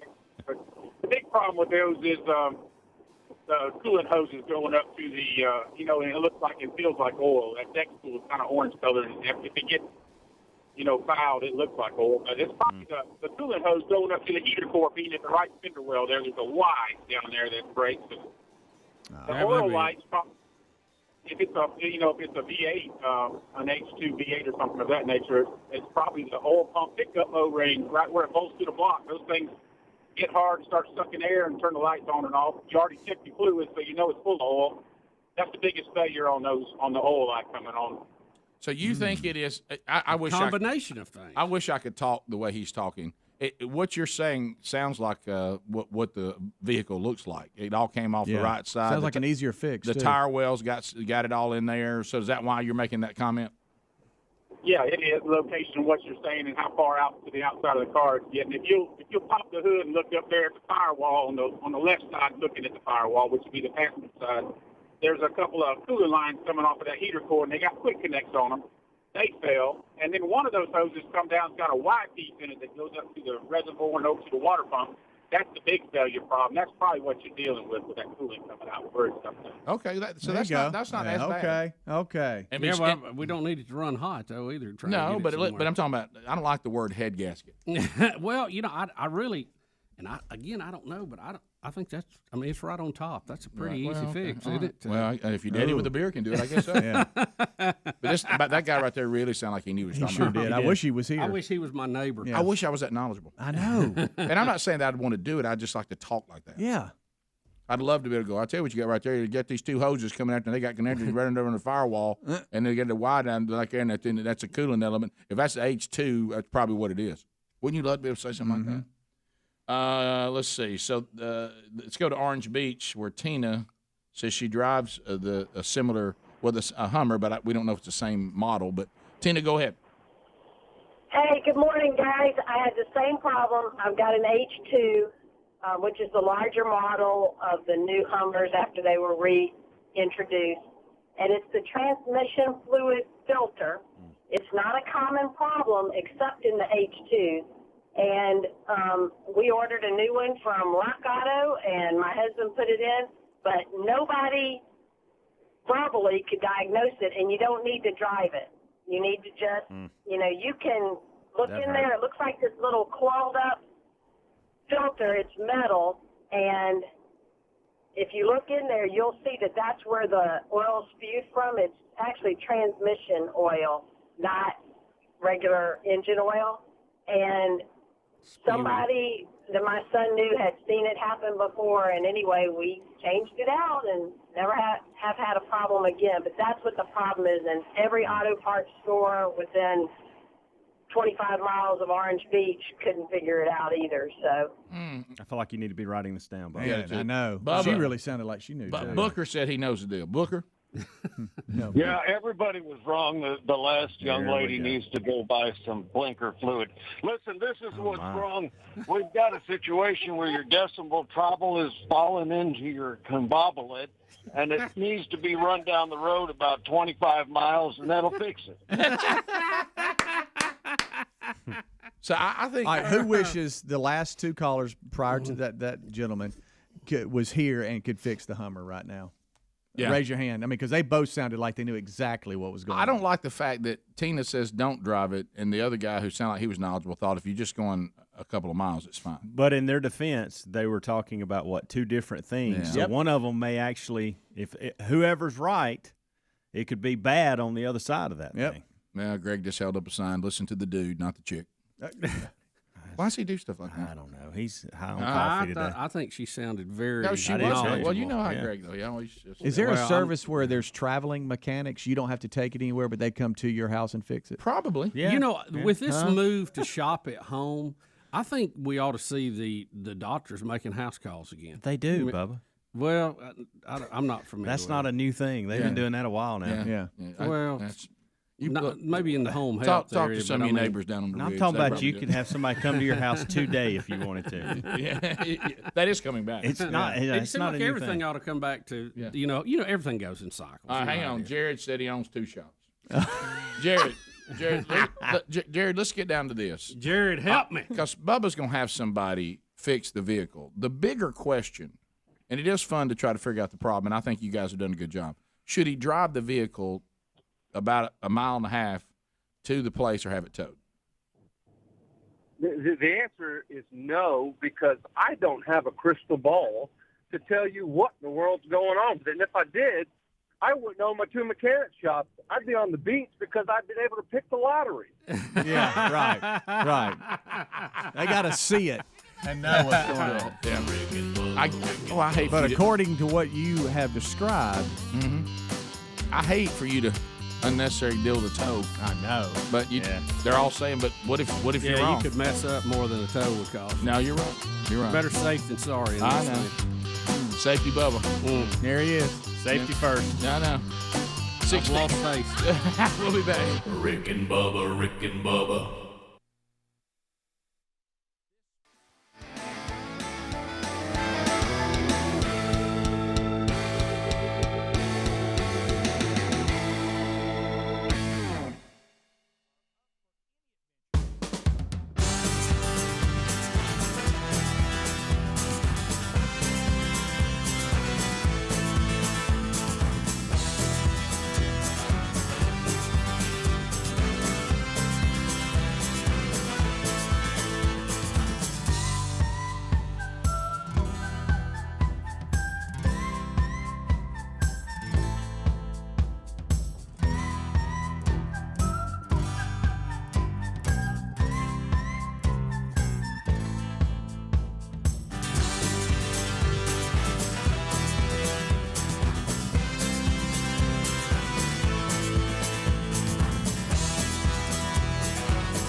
Yeah, somebody say now. Boonga, boonga, boonga, boonga. All right, so, Bubba, I just got a text from Bones. You know, Bones lived in this world, and Bones knows a lot. He said if the oil light came on at all and went on and off, no matter what you may be hearing, do not drive it. He said, have it towed, or you're going. Now he had a tow company, so this may be his standard answer. Right. But somebody said you need to take lift kit over there and tow it for him. I tell you, lift kit, come get it. Y'all, yesterday, look, I love this Ram 1500. I really do, and I love what it can do, and I like what I'm able to do now that I've got a lift in it. Okay, Sherry says I'm a little old for the lift kit, but I still feel like I look cool in it. But I got to tell you something. You people out there in the lift kit world, because I was, Hendrick put me in the lift kit world so I can talk about it, know about it. Yesterday, because when you're our age, and it's only going to get worse according to my mother, as far as my mom says, when you get older, your life revolves around your next doctor's appointment, or prescription, or whatever. So I've got the cholesterol, and I've got the blood pressure. It's now as I'm getting older. Well, they get refilled, and they'll send you say, "Hey, time for the refill." Yeah. Yep. I can't reach my prescription. I mean, yesterday I got up, knees in the seat, hanging out the window to reach down into the tray to get my prescription. When I go to the bank now, first of all, I've got to try to get in there without knocking something over. Right. You know what I mean? And now, Picture that. Yeah. And then I have to get up and I take my mirrors and I fold them in because it's got a cool button to do that, which is good. Yeah. Then I have to come out. And I mean, the lift kit world, you got to think everything through. I mean, now when you got it, Why don't you just do it electronic, not have to go through that drive? Well, here we go. Yeah, I don't. How do you do that? I mean, I see my son. When you say that, what do you mean? Well, the bank. He said he's going to the bank drive-through. Yeah. Well, don't you have to do direct deposit to do that? No, you just take a picture of it. I see my sons taking pictures of their checks all the time. Is that what they're doing? That's how I do it. Because I thought to myself, why are you taking a picture of it? That's what I do now too. Yeah. So it works pretty good. Save you that drive-through. Yeah. Yeah. Okay. The lift kit may force me to that. I don't know how to do that. I'm just I'm picturing you trying to get that tube that gets sucked into the bank, and you're leaning over trying to get it. That's where I'm picturing. But the prescription thing, I'm with you. I have to loosen my seatbelt. Yes. I have to open my door and lean out. Yeah. And hold the top while I'm doing it. Well, and it's way down. I got to go way down. Well, you know me, the drive-through I go through is the one right by my house. Right. I mean, I'm not going to anything that's not by the house if I don't have to. And so, because I cling and obsess with efficiency, and where I'm at, I can't open the door because I'm in there too tight. So the door, I can't open it and go get it because then it would bang into the actual window. I had to get out of the seatbelt, get on my knees, and get my hips over the window and lean down and get it. The guy was laughing his head off in there. I was like, I'm so sorry. It's funny. It is. You're this close from the inside guy. You're gonna have to park and go inside. And I'll be Rick, inside guy if you don't want. But you know what? It goes back to efficiency again. The only way I'm an inside guy if I need to pick something else up inside of the store. Okay. Rick, if you ask him at the window, they're gonna get that. But anyway, I'm a little bit higher than you are and short-armed, so I've really got a problem. You ought to see me trying to get one. In the drive-through I'm in, I look like I'm trying to save somebody out of a raging river. Yeah, let me tell you this: trying to get that. The drive-through that Give me your hand. Yeah. The drive-through that I'm in, you couldn't get it. You couldn't get it. I mean, there's no way, based on the two things you just said. I mean, I don't think you could do it. You ever drop something trying to get it out, and then because you can't open your door then? I mean, it's a mess. Yeah. How many times? I'm gonna tell you what I've done a couple times, and I appreciate them helping. And they've stopped doing it where I get my prescriptions filled. They've stopped doing it because I'm an idiot. That's why they try to be kind and give you everything back in one bag, and they'll take your credit card and put it in a little slot, and they give it all back to you so you don't have your card laying around in there. I've thrown my card away 3 times. I get home, take my prescription out, toss the bag in the trash can. Then I get digging through the trash. Then I'm digging through the trash trying to get my American Express card back out. Oh, I said American Express on the air. Dave Ramsey could have heard it. I know. Did you see Babylon Bee on Dave Ramsey? No, I didn't. All right, and it's Babylon Bee is a big part of Rick's world. We all enjoy it, but it's a big part of your day. It's a serious topic. Okay, men's issues with porn. Okay, but they're making a lot of it with they have Dave Ramsey, and they have a picture where his face is like he's like turning around like his wife walks in. And he's sitting there in front of the computer, and it says, "Wife catches Dave Ramsey looking at credit card offers online." Look at that 24% interest rate. Listen, you've made it when they make fun of you. You know Is that just the way they did the Let's sign picture? up for today. I know that's serious, and there's a lot of men out there struggling with that, and a lot of marriages funny. been destroyed by it. But that's funny. That's funny. That's funny stuff. I tell you what, it's not funny. Which Rick, is, look, did you see on the screen it says 0 interest rate for the first 24 months, and then they jack it way up. You know? I tell you what, I am fired up about is Wendy's. Golly, that's something to celebrate, isn't it? So we want to thank the folks at Wendy's because today they've brought us all kinds of stuff off their breakfast menu, and it is just phenomenal. I've been tearing up these croissants. These croissants look fantastic. Very good. I just had the egg and Swiss, and it is fantastic, and only 410 calories. By the way. There you go. So they brought us some of their vanilla frosty, and they're because they're the home of the frosty. How do you say this? Frosty Chino. Frosty Chino. Mm-hmm. Saw Greg drinking one a minute ago. He tore it up, and he liked it, and he liked it a lot. And we got chicken biscuit in there. Don't we got all kinds of biscuit. The table is biscuit. full of biscuits, and by the way, biscuits and gravy, Rick. Yeah, I saw it's in Greg there. tearing that gravy That's your up. weakness. I knew. I was like, oh, hide this from Rick. Can I tell you this? When I saw that biscuit and gravy, I did, because I want my accountability people to hear me, I did choose the Swiss croissant at 410 calories. But as I was leaving, I could hear the gravy biscuits in there screaming, "Be Rick, don't leave us. Come back home. Come back, Rick, You remember us, come don't back." you, buddy? Buddy, you know us. We love you. From in the bag. Right. Doug, And what are you doing? I sure do hope somebody eats all of them. Yeah. That would help me tremendously. Well, So, there's a pretty good chance here it's going to happen. Yeah. Well, look, the way I saw you start today, I know, and I even had to tell Bubba, look, I know we're going through a stressful time. that one move this morning. Oh, my gosh. I just don't know if it was still good. I've never seen anything like it. You know what I saw this morning is when the alcoholic is found drinking mouthwash. Yes. That's true. That's true.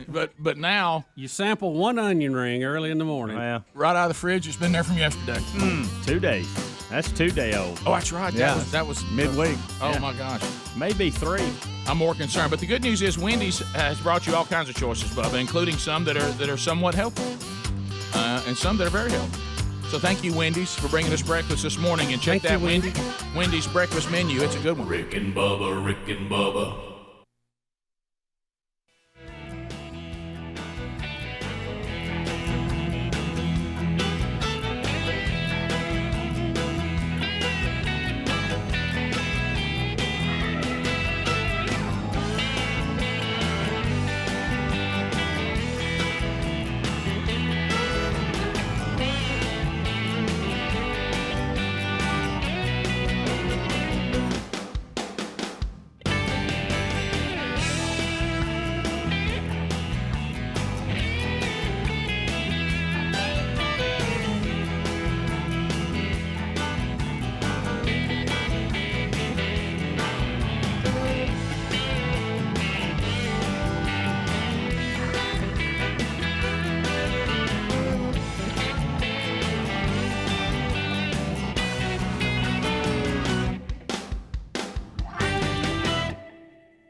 It's 35 minutes now past the hour. The Rick and Bubba Show. We're thankful you're here today, and we'll chat with you more at 866-WE-BE-BIG coming up as we roll through another day together. HelloFresh.com.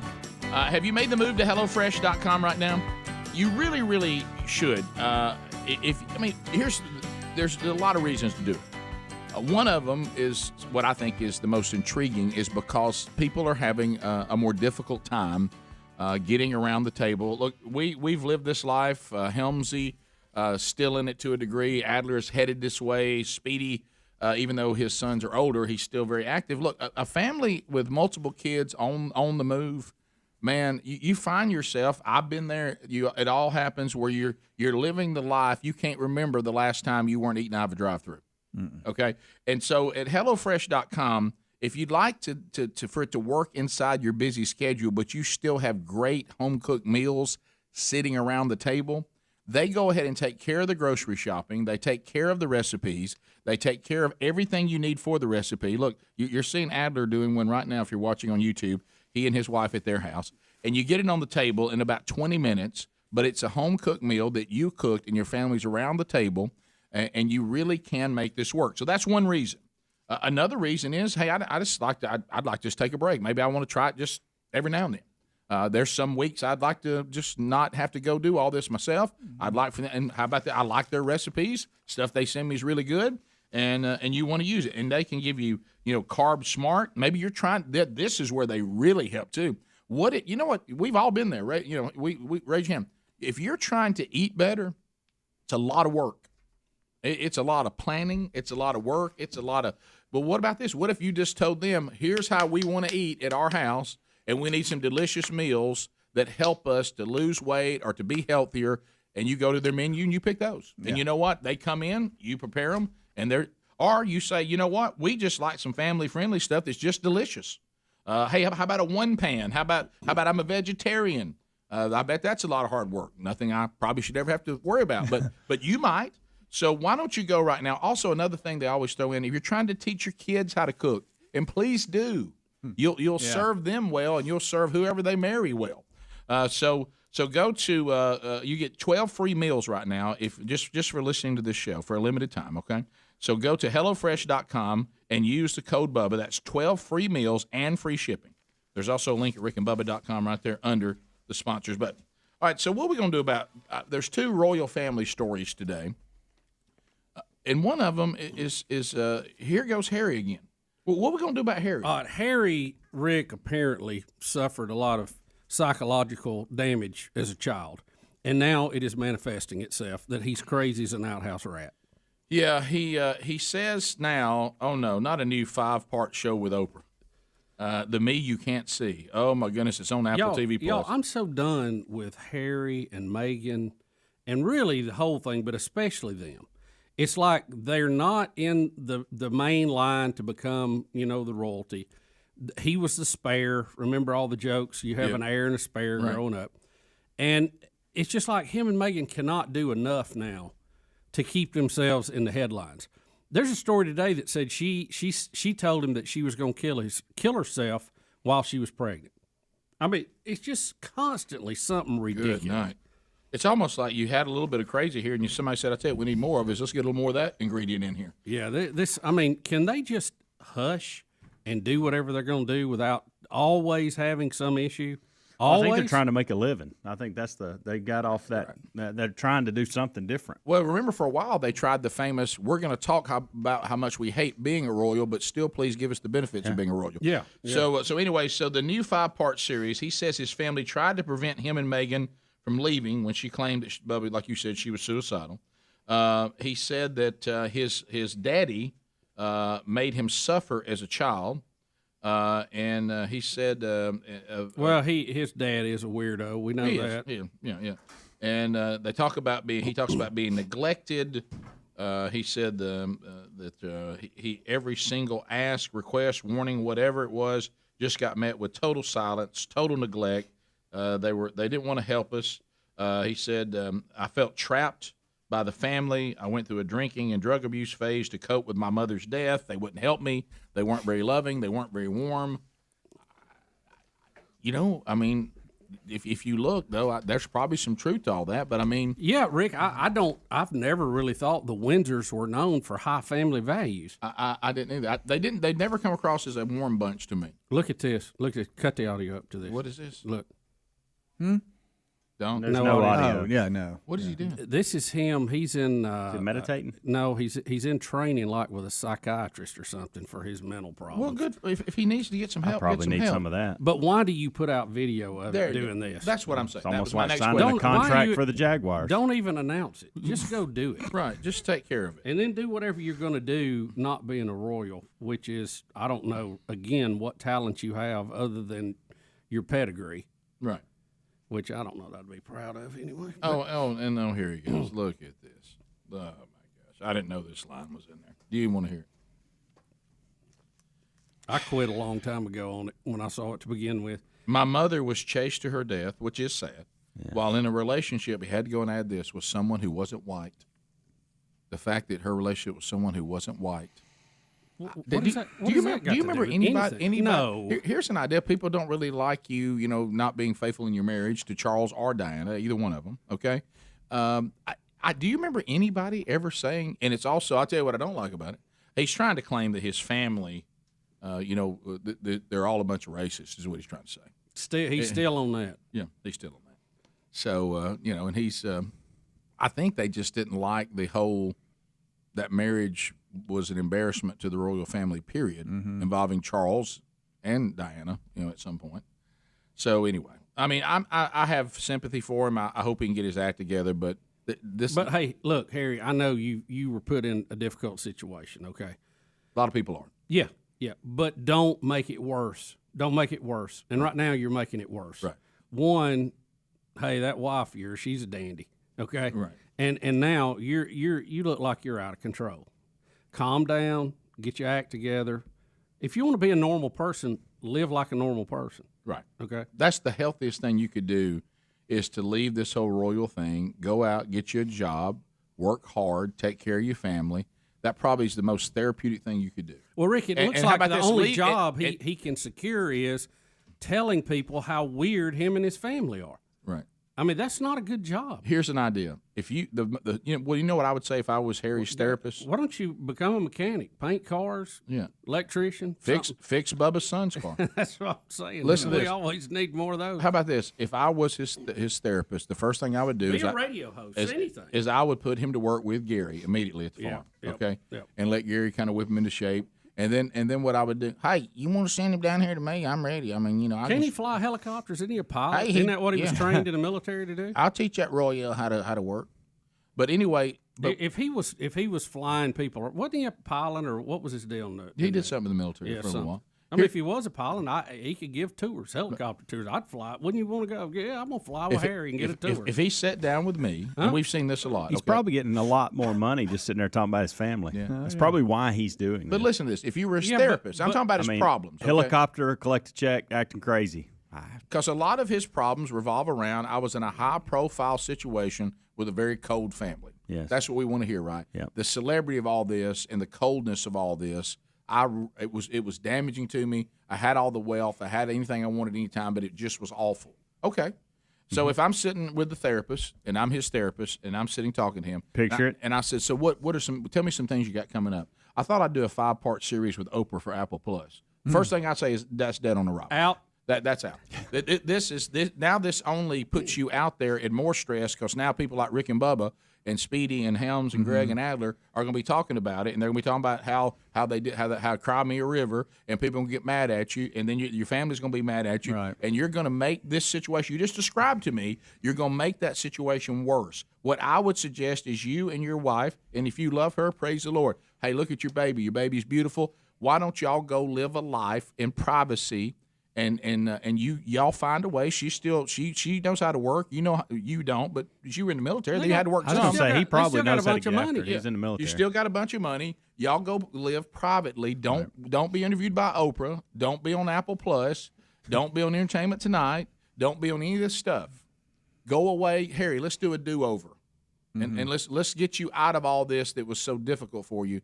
You're just making it worse. That was my point. You may have had some issues growing up. Sure. No one. A lot of people do. No one thought the Windsor family was the greatest cookout to attend. Okay. No.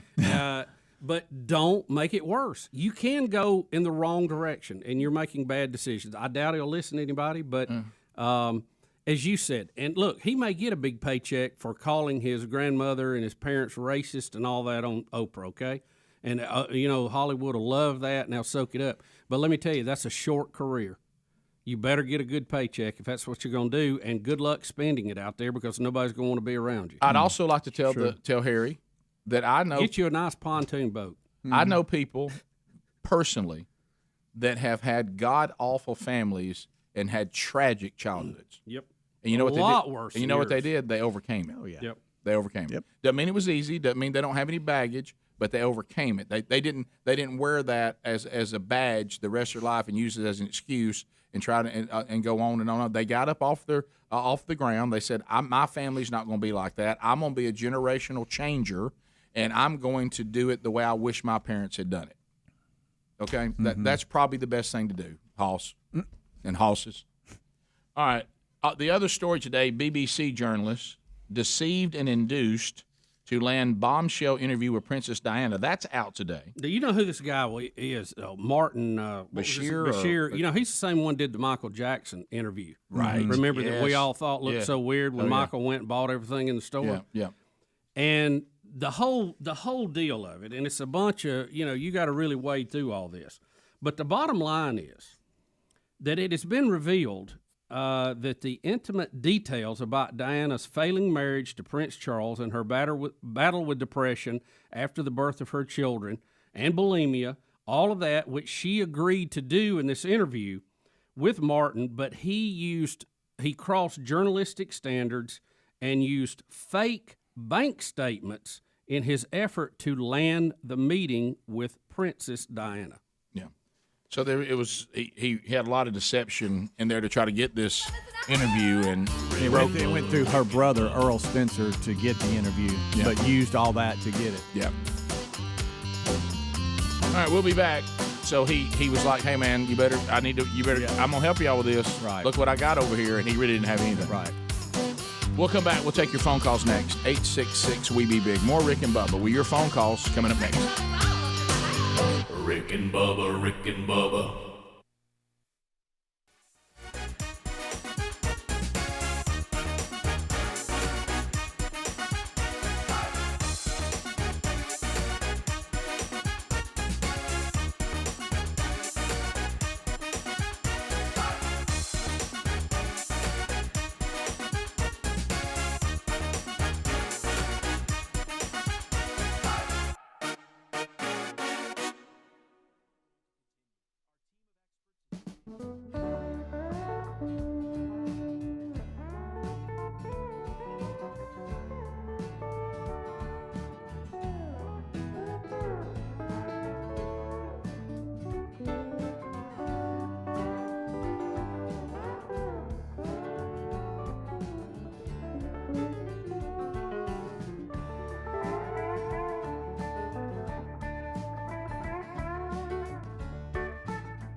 7 minutes to the top of the hour. The Rick and Bubba Show. How about you?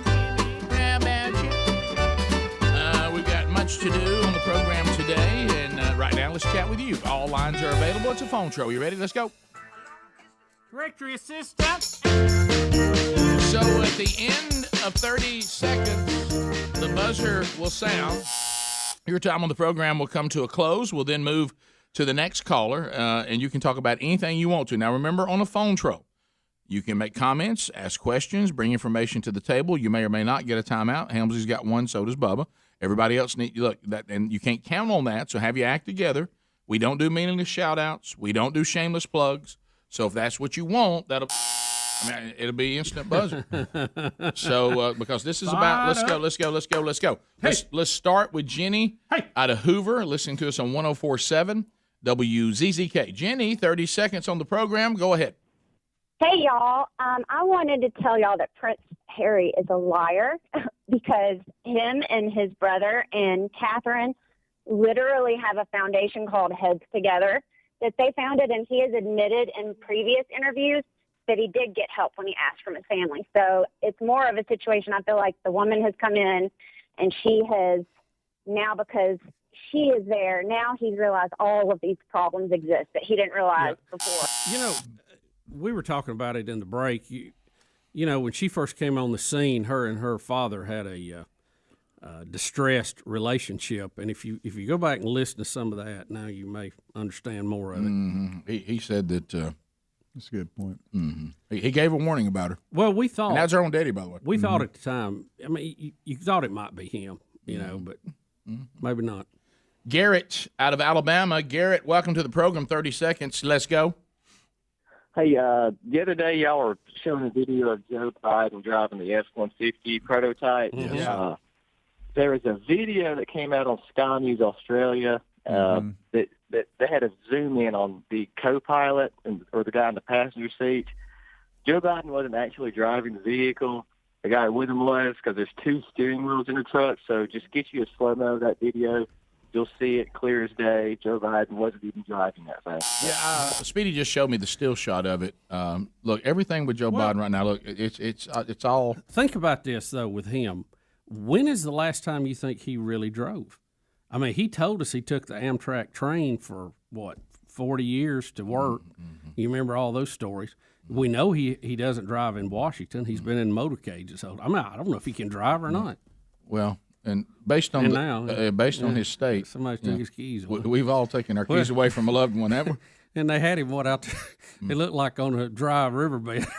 That might be inaccurate, guys. The claim is just from a real quick picture where it's pretty blurry, so it's actually hard to tell if there is another steering wheel, and I don't think there is. But that's just from what I've been able to see. Well, I think it is fair to say he's probably not drove a lot in his life. Yeah, but if you get him out in like you said, a dry riverbed, he can go straight. There's somebody in 6 miles. Yeah. It looked like a closed test range here at the factory. Yeah. So you never know. Remember, we had some people that claim he wasn't even in the Oval Office. Yeah, so, right. Well, that's pretty big space. You it is. Come back, show that again, Adler, how big it is. He's letting her eat, too. I get it. All right, there is another person in there, but, I mean, they're just riding gun, it looks like. Let's look. He's got his hand on the dashboard. Yeah, it looks that's like it was the old, you know what handle that's on. Now, if you want to say a guy's got his hand up on the dashboard, but look how big the area is. It's dry. Yeah. It does look like a dry river. Doesn't it? Yeah, so I don't think that's another steering wheel. Starla in center. Starla, 30 seconds. Go ahead. Good morning, guys. Hey. I have a solution for you not being able to reach your prescriptions in your lift truck. Mm-hmm. I'm a short girl, so when I bought a new washing machine, I was not able to reach the clothes in the bottom of the washer. Understood. So I had to get creative. So I bought a pair of tongs designated just for my washing machine so I can reach the bottom of my washer. This is a great might work idea for you guys. This is a great idea. Let me tell you, it's funny you bring that up. Betty has the same problem. She has a step stool she gets on so she can reach in and get Mm-hmm. Yeah. Yes. If y'all don't get some pinchers, you know, the kind you pick up trash with and the stuff. Gorilla Tongs. I mean, you get the Gorilla Tongs. I hate to say travel with those. I do have some that it is the Gorilla Tongs, by the way, that's on back order right now. Okay. That's the reason why we had to limit to 28 packages. It's the Gorilla Tongs. But I have a pair at home, and they're big, and they can reach. And I think that's a great idea. But wet clothes are real heavy. You know, I think they'd be hard to. I'm just talking about getting prescription. Yeah, okay. Yeah. We're talking about the washer. Yeah, I don't have to worry about that. Trust me, I'm tall enough. It's Big Lift that's giving me the issue. Let's go to Daniel in Kentucky. Daniel, welcome to Rick and Bubba. Go ahead, 30 seconds. Hey, fellas, y'all living large? Yes, sir. Yes, sir.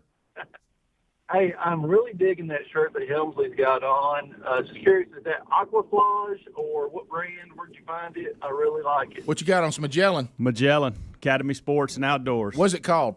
Well, I mean, that's It's a fishing shirt. But like he's wanting to know like which one. Just go in there and find it on the rack. Yeah, you'll see. They're not expensive either. Okay. Yeah, I don't know what you call that. Aqua. I don't know what you call I don't know the Aquaflage. color, but there's a lot of different.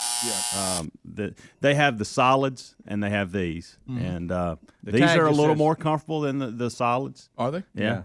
But Magellan Outdoor Fish Gear is what it says on the tag. It's Fishing Shirt Friday is what it is. I grabbed Start just a that. minute It ago. is. That's what I'm gonna do. Every Friday I'm gonna wear a new fishing shirt. Hey, careful. Now that'll probably last about 3 or 4 weeks until I run out of fishing shirts. But it'll give me a reason to buy more fishing shirts. Need a few more. Then you'll get in a hurry one morning and forget about it and come in with that one on. Yeah. And you'll Right. kill the whole streak. All right, we'll come back. We've got Thomas has a question, and I can give an update on this.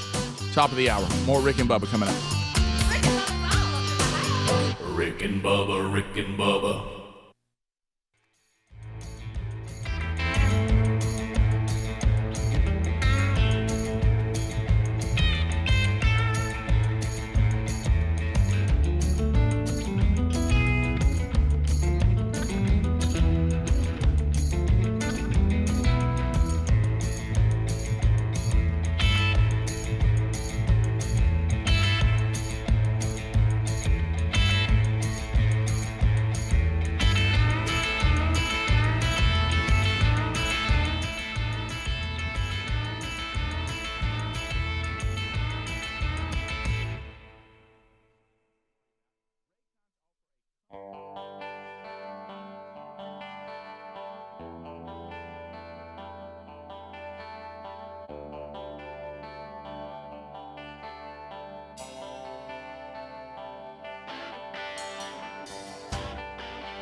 Man, I love to sing that Rick and Bubba song. Let's go.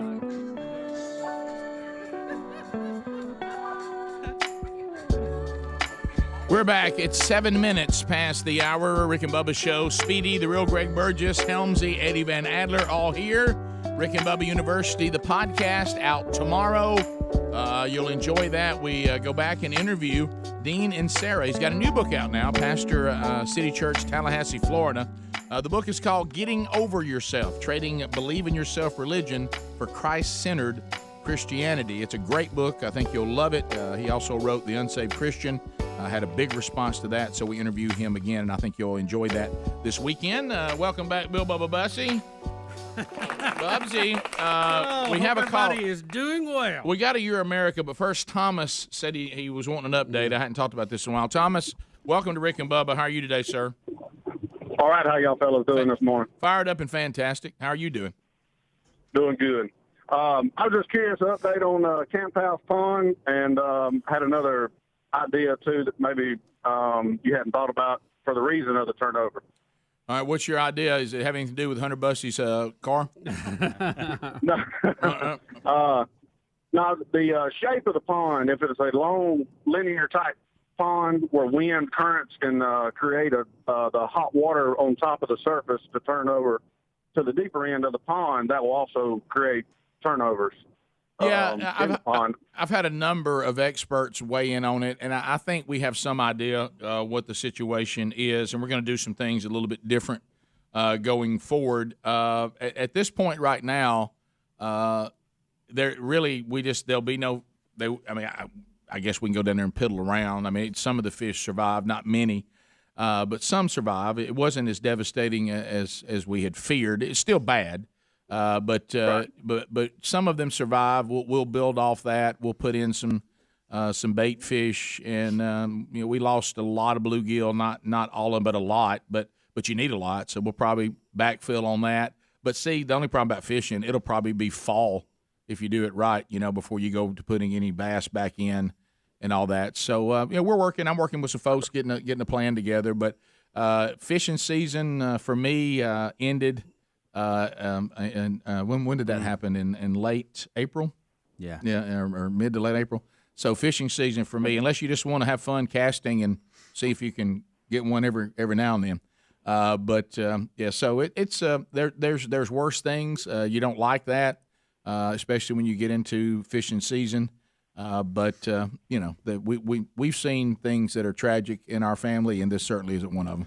And I didn't even think about that. But we'll get through it. But I'm kind of like him. You'd like to know the cause so you don't repeat that, or you can work around it. And I think you probably got a pretty good beat on that. We do. We have a pretty good beat on it, and plus some of those other things you do. The underwater. I know you didn't want the fountain, but the underwater one, the pump. To get oxygen in, it will help keep those kind of things from happening. Yeah, that's that we're having the biggest problem that I go with on this kind of stuff, and it is difficult. It is is the way a pond needs to be for great fishing, and then there's the way the pond needs to be for Sherry to like the way it looks. and that's a constant give and take. Yeah, it's kind of like your woods. You know, the timber guys like it one way, the biologists for the deer like it another. So you have to find a happy medium. So we, like I said before, where we are is a little bit of a hybrid, and we all know this. At the end of it all, she's going to win. I mean, we all know that. I mean, you can make your stands here and there and do all this kind of stuff. So what I do is I just look for. We try to do a combination of the beautification and I enjoy that too, not just Sherry. So the problem is the pond lives over in that gray area. Now back in the more wilderness part that's kind of my area, and it can be beautiful, but there's things you do back there to make sure that you have lots of deer, lots of turkeys. That beautification would minimize. Are you with me? Yes. So you got to let some of that kind of be wild for the wildlife. But see, the pond, it's crossed over. Greg, remember when you said there's a wall? That when you leave the show, out in the riverside. Well, and you know this because and Bubba, y'all have all been down there. The wall for Sherry and me is that line of woods that goes down that separates the part that we haven't had as long as the part we've always had. Well, here's what I think. The big pasture area, the barn, and Sherry's little house, that's kind of Sherry's area. Well, the pond's there. It's right on the line. Well, Rick, here's the thing. I think without disturbing what she wants, there are measures you can take. I can. And it would be adequate. Well, I will say the underwater thing I think works real good. Yeah, well, we're working on it. So that's the problem is I know there's some solutions that would be pretty straightforward, but then if Mrs. Burgess is sitting by her little fire pit and the pond looks ugly, like I hear this all the time for Gary, and hey, it needs more structure in it, and I'm like, yeah, you're right. I probably could have better fishing with more structure, but I don't really like going down there and sitting there, and I'm with Sherry, and we look at there's a bunch of limbs sticking up out of the water everywhere. It's ugly, and so I don't know. I know it's not as clean looking, but it looks natural because trees do fall in ponds. Right. But you could do some things underwater even then. Well, I've done that. They've put some. Of course, you know how this goes. Because really, my life. The key on the underwater is getting it in the right direction so you can fish the side. Yeah. Right. Well, trust me, I hear that all the time. but here's. It might sound like Gary. Yeah. Well, here's the problem. But here's the problem. The ongoing battle is that Gary is telling me like I don't know that there's certain ways that we could do things. But then on the other side, we can't just give all in to like Gary. And this is where he hurt us. Okay.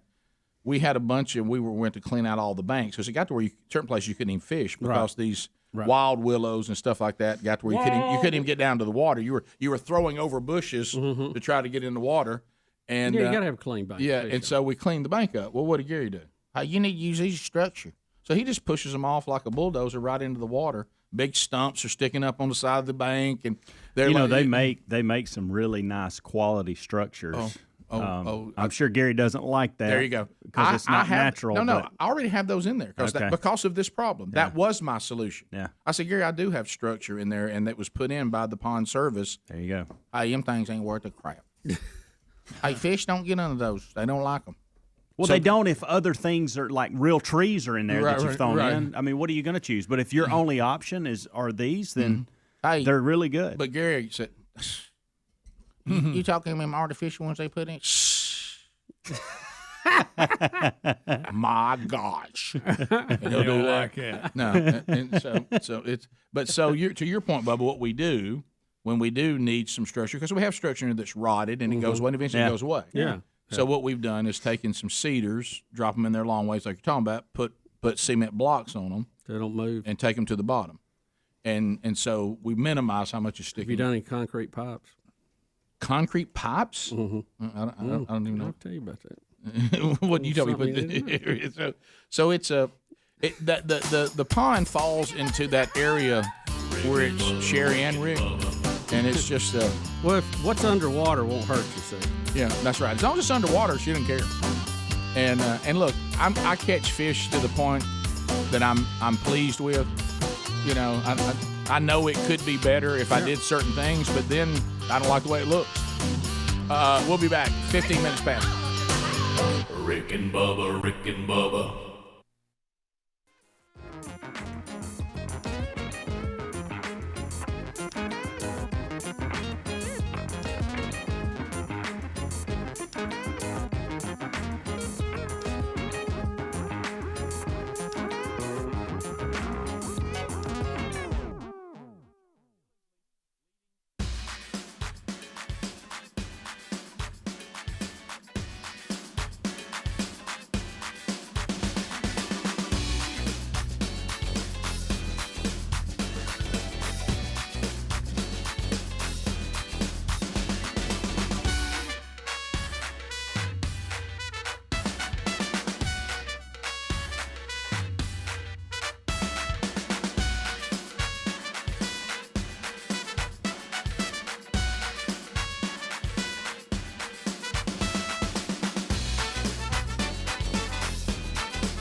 We're back 21 minutes past the hour. Rick and Bubba Show. Thanks for being with us today.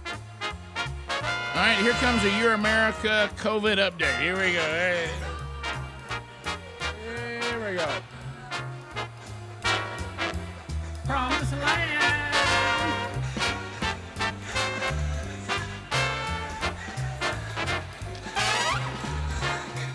All right, let's go COVID news, and then this will roll into a Your America. New cases in nursing homes fall dramatically after vaccinations. That's good news. And they have looked into the probe of Governor Andrew Cuomo, author and Emmy Award-winning leader of the state of New York, said more than 1 million Johnson & Johnson doses in the U.S. are on hold. That's another update. And Europe will open to vaccinated visitors. You can go to Europe if you've had the vaccine, but if you can't, now I guess you got to get a card. I'm assuming. Oh, wait a minute! I thought we had HIPAA rules where nobody could find out about your HIPAA. Your health status. Isn't it funny how politics have, and a lot of that came because of social diseases we were having at the time, right? And now they want all of that to be. We want a card you got to show us to give your health. It's all based on what they want at that moment. There's no consistency to any of this. There's no real heart to it. It's all just a power grab. Rick, this is good news though on some of the COVID stuff. We have more numbers out now. As every day goes by, we have more and more. After receiving the first dose, only 4.5% of the residents in the United States have still contacted the virus. Most of those cases were asymptomatic, not very serious at all. Okay, after you get the second dose, only 0.3% have got the virus after 14 days following their second dose. So the vaccine works. Okay, we cannot argue the fact, if we're going to follow the science, the vaccine does work. Now, here's the thing. Here is where we do have a problem. We don't know the long-term side effects. Right. Short-term have proven to be safe. Okay. Well, we've had a few deaths. Well, we've also had some people that have had side effects to it. Not in any large number, but there are some who have. But it's minuscule considering the number of people who've been vaccinated. Yeah. But we do not know long term. Right. And we won't know that until we get there. Right. So that is the science, by the way. Yep. Okay, that is hard science right now. Oregon is going to tell businesses to check for the vaccination status of customers before they let them go to maskless. And that's going to lead us into this Nancy Pelosi thing a little bit. Well, here's the problem. We have some states, now Oregon can do what they want to do, I guess. Some states are making it illegal to ask for that information because of the HIPAA rules. Right. So, we go back and forth with this. You used to have to be vaccinated before you went to first grade for certain things. Yep. We all kind of got in line and did that. Nobody really questioned that back in the day. I don't know. What do you do? But here's where the rub comes in Oregon, and we're going to keep seeing this. They included on this houses of worship, and people are saying, well, they can't tell people whether they can or cannot go to church. They can't do that. The Supreme Court's already ruled on this, so right? They're not going to get any traction. They're not going to get it. So then they might do it everywhere else. They're not going to do it at church. Now we get to Nancy Pelosi. Nancy Pelosi says that she's opposing the CDC guidance that says you don't have to wear a mask anymore if you've been vaccinated or wear them outside. So now even the Democrats' CDC, which is supposed to be science, they're saying if you've been vaccinated, you don't have to wear your mask. Nancy Pelosi don't even agree to that. She says she doesn't agree with it, and here's why. Here, in her own words, she does not trust Americans. Here we go. We're all hopeful, and I join the president in being hopeful that we can reach a place where it is safe for people to be. What is this, the honor system? The honor system as to whether somebody's been vaccinated? Do you want them breathing in your face on the strength of their honor? So let's just see. Let's just see. I mean, again, this is about science and governance. Not really. and science and governance, we have a responsibility to make sure that the House of the Representatives chamber is not a petri dish for because of the selfishness of some not to be vaccinated, or to insist, or to wear a mask, because it requires. We all hope. Clearly, the vaccination didn't affect her. But then look at this. Adler has some other footage. So she acts like it's just a danger zone in the chamber. And look at this. Then you see her talking to people right now who have no mask on, standing around people with no mask on, getting pictures made. See, it's all. They only throw the mask on when the cameras go on. Right. It's all a bunch of hogwash. It's not real. How do you know the truth? Said 1,000 times. What people actually do. But I want you to listen because she's being honest. The old leftists and the progressives of this country, they believe in a tyrannical government, and they do not the few believe will decide for the many, and they don't believe that you can govern yourself. They don't believe that. They think that they are smarter, that they need to look after you from the womb to the tomb, and they need to be in charge of what you can and can't do because you can't be trusted to make those decisions. And that's what they believe. So anyway, Adler. Yeah. Plus, okay, Nancy, if you are vaccinated, then you're fine. It doesn't matter if Who anyone breathes else in your is. face? It doesn't matter what you do. If you are vaccinated, you've taken care of yourself, and then everybody else is free to do what they want to do. And then if you want to say, oh, what about immunocompromised people? Okay, then those people, because of this situation in their lives, need to take steps for themselves and do what they need to do. That way, everybody gets to do whatever they want to do, and we don't have the hand of the government in every single section of our lives. It's that simple. And she said it right there, just like you said. It's about governance. Yeah, it's about. Oh, they love that word. It's about governance. Yeah, it's exactly right. She said what it was. She told you exactly what it was. The government. Governance means I tell you what to do. That's it. But Adler's making the point. Nancy Pelosi, if you've taken a vaccine that has the kind of numbers that Bubba just read, that we're seeing, what do you care what anybody else does? That's their fault if they decide not to do it. They're not going to infect you. Everybody that wants a vaccine in America can get one. Truthfully, if you want it, you can get it. It's available. They have them sitting on the shelves. So what's the problem? Yeah, well, she's acting like she's in some danger zone that doesn't exist. A petri dish? My goodness. If you're gracious. vaccinated, you can be in the middle of the petri dish. It doesn't matter. But you've got an immune system to fight it off. Yeah, the only ones at risk are the people who didn't take the vaccine. Right. And if they choose to go in there. Once you've decided to do the vaccine, other than long-term effects, which we don't know, as far as the virus is concerned, you ought to be all right. You go live your life.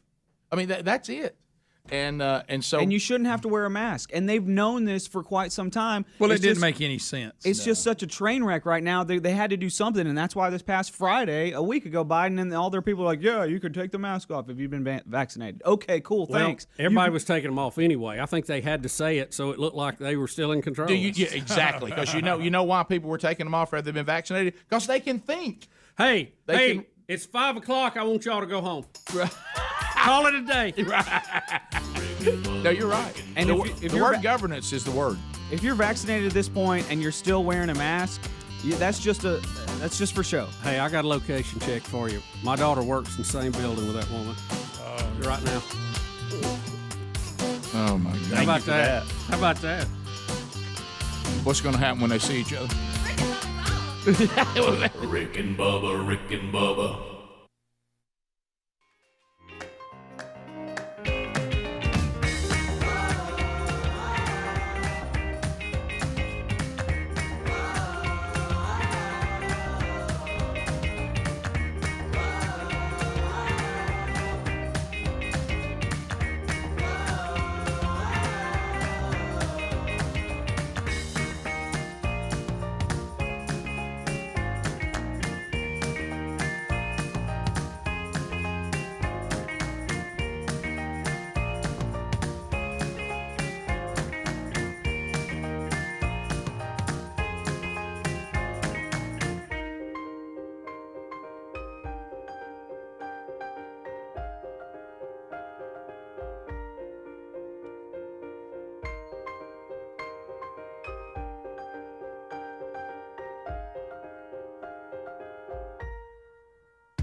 35 minutes past the hour.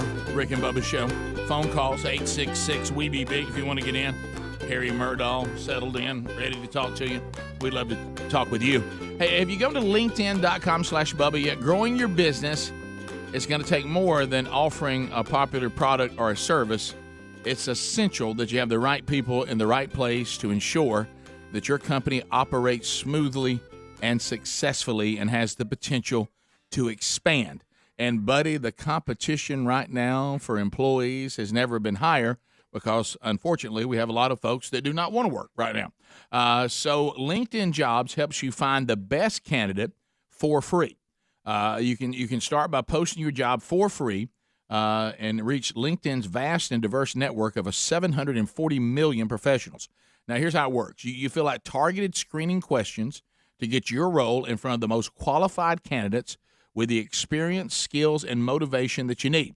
Then use simple filtering and management tools to prioritize the top candidates that you would like to interview. They'll help you hire the right person for the role. So try it today. Go to linkedin.com/Bubba, and you can post your first job for free.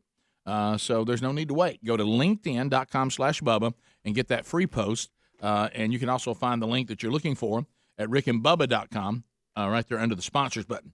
Robbie is standing by in Huntsville, Alabama. He's got us on 100.3 The River. Robbie, welcome to Rick and Bubba. Go ahead. Oh, it's Ivy, by the way, but it's all right. Ivy? Okay. Yes, sir. I was listening to you guys a few segments ago when you were talking about Royals and how the little Prince was complaining about his problems and stuff like that. And they wouldn't. It's clear these people would not survive most childhoods in our country. I had an uncle who was an alcoholic and begged my mom to let me stay the night with him and his sons. He got drunk, and because there was no hot dogs in the house, he threatened to kill me and his sons over hot dogs. It was the most just white trash thing ever. Right. Well, you heard me reference that. I know lots and lots of people that overcame horrible family situations and continued to persevere and to push through it, and they don't live their whole life wearing it on their shoulder.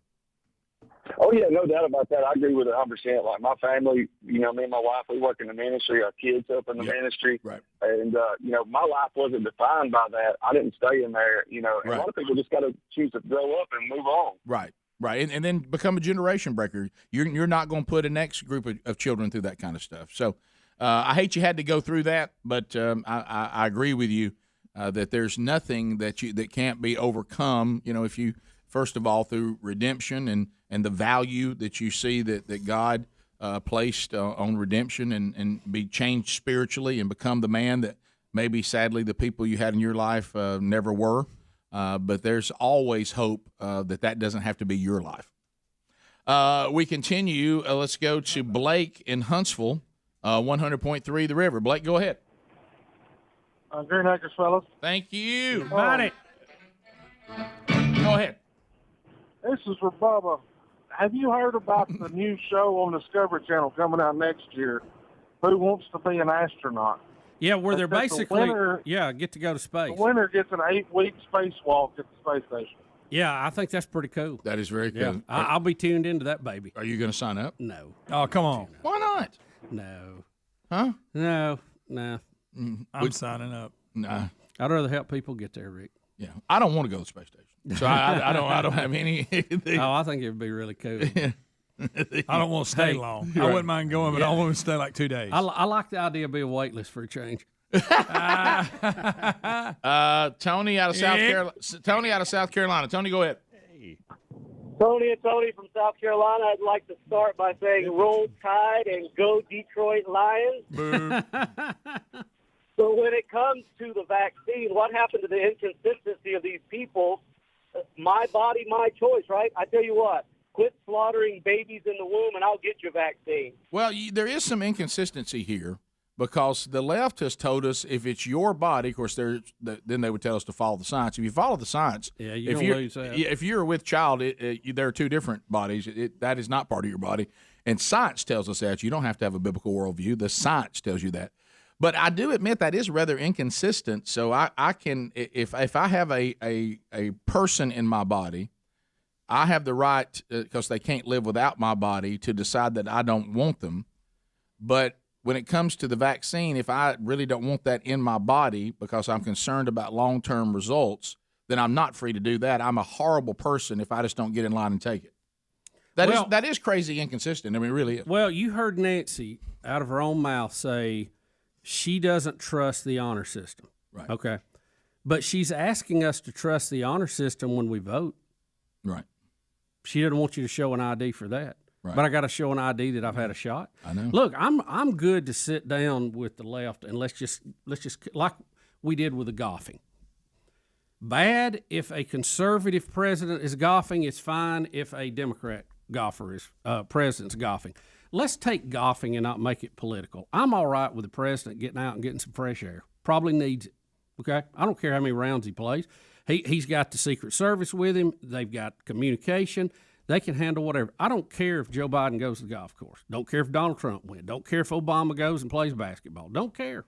Okay? We can solve that controversy and get that out of the headlines. So let's do it on some other things. Right. So if are we going to say it's our body, our choice? Or are we going to tell people they have to be vaccinated for the greater good of the country? Just pick a side. I don't care, but then we're going to go with it on everything. Right, because then you also have to say, why don't you give birth to that child and put it in the adoption process for the good of that child and the good of its future? You can go either way on this, Right, okay? yeah. So let's just get consistency. Let's also get consistency on, do I have to prove who I am when I vote? Do I have to prove I've had a vaccine or not? Just give me what you want to go with across the board. Let's go quit moving it. Quit moving it. It's a great point. So I have to prove that I've been vaccinated, but I don't have to prove I am who I am when I vote. Huh. That doesn't make any sense. Well, no, it doesn't. Unless I have a political agenda on one and I have a political agenda on the other, then I can move it around to however I want it from me. If they're both politically motivated, listen to this. That's actually consistent. Right. Because I see. But you're going to have to give me. We're Right. going to have to come up with a concept, a rule, and then we're going to apply it to all these. Right. And you can't change it just so you can buy some votes or get who you want in elected. So if you went to Nancy Pelosi, and we've seen this. I don't have to theorize about this. It happened. If I go to the Nancy Pelosi's of the world and I say, I don't feel good about an honor system when people vote. Yeah. Oh, you mean to tell me you think? I mean that you know what you're trying to do. You're trying to make sure that minorities can't vote. Mm-hmm. Why? When did minorities unable to get ID? Well, you just don't understand the plot of it. And then you come back and say, I don't think people should have to have an ID that they've been vaccinated. We should just do an honor system. You can't trust people with that. You can't trust people with that. Wait a minute. you just got mad at me because I didn't trust. I thought didn't people. trust them when I thought they might voted. cheat on elections. So people won't cheat in elections, but they will cheat about a vaccine. Is that what you're telling me? Which one is it? So to the phones we go. Sherry in Florence. Listen to us on WLAY. Sherry, go ahead. Good morning, guys. Hey. I heard you talking earlier about Joe Biden and wondering if he drove. And if you will Google Jay Leno's Garage / Joe Biden, he was on an episode back in 2016 where they allowed him to drive Jay Leno around in his 67 Corvette Stingray. Okay. So there are people out there saying that the president is not allowed to drive, and so she's saying. But he wasn't the president then. Huh? Well, No. but there are statements out there. A better example would be Obama on Seinfeld's show, where cars and comedians and they're grabbing some coffee, and I think he drives in that. And so the point is he can't just drive around on his own. No. He can't do that. But in situations like this, special cases, he can drive. And we watched the video. That's not another steering wheel. Right, I don't yeah. know what people keep. We've debunked that. So move on. What would be the big secret of hiding it, whether he's driving? Thank you, Greg. You know. Right. Well, what the conspiracy theorist would say, he's so incapable of functioning, Right. he can't even get in the car and drive it in this situation. So someone else drove for him, and they're pretending he has the ability to Well, drive. he might not. Well, what I'm saying, I don't. That didn't happen. I'm just saying that's because that wasn't that important of a thing. That He might not could drive in Manhattan, but he can drive on a dry lake bed, for Yes. God's sakes. Yeah. right. And it looked like there was I mean, miles out there before you'd even There's see not anything. another steering wheel in the truck. No. He's not going to walk out of the White House with the motorcade out there and No. the driver pitch him the No. keys and go, "You drive, No. Prez." I get that. No, but the conspiracy thing is he's so far gone that they have to drive for him. But in this particular case, that's just not true. Right. Do I think that Joe Biden is struggling a little bit with his mental capabilities? Yes, has nothing to do with that truck. It's because I'm watching him talk and I'm listening to him and I see his behavior. That the driving. Look, I can be in pretty bad shape and take a truck and go across a big wide open space. It's not straightforward. Really I mean, that's not the hey, look, he's okay or look, he's got problems. It doesn't even enter into it. Rick, we let a blind person drive one night. Remember that? We did. So it's not you can work to it. Well, he always wanted to, and we didn't go far. And we didn't go far, and it wasn't. We tried not to put him in a dangerous situation. But he told us he wished he could drive. He'd always. That's one thing as a blind person he couldn't do, and we set it up where he could drive for a little while. We talked him through it. Everybody now out a winner. Right. Now I wish he'd known his left and right better. Yeah. Rick and Bubba, Rick and Bubba.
9 minutes to the top of the hour. The Rick and Bubba Show. 866-WE-BE-BIG is our number.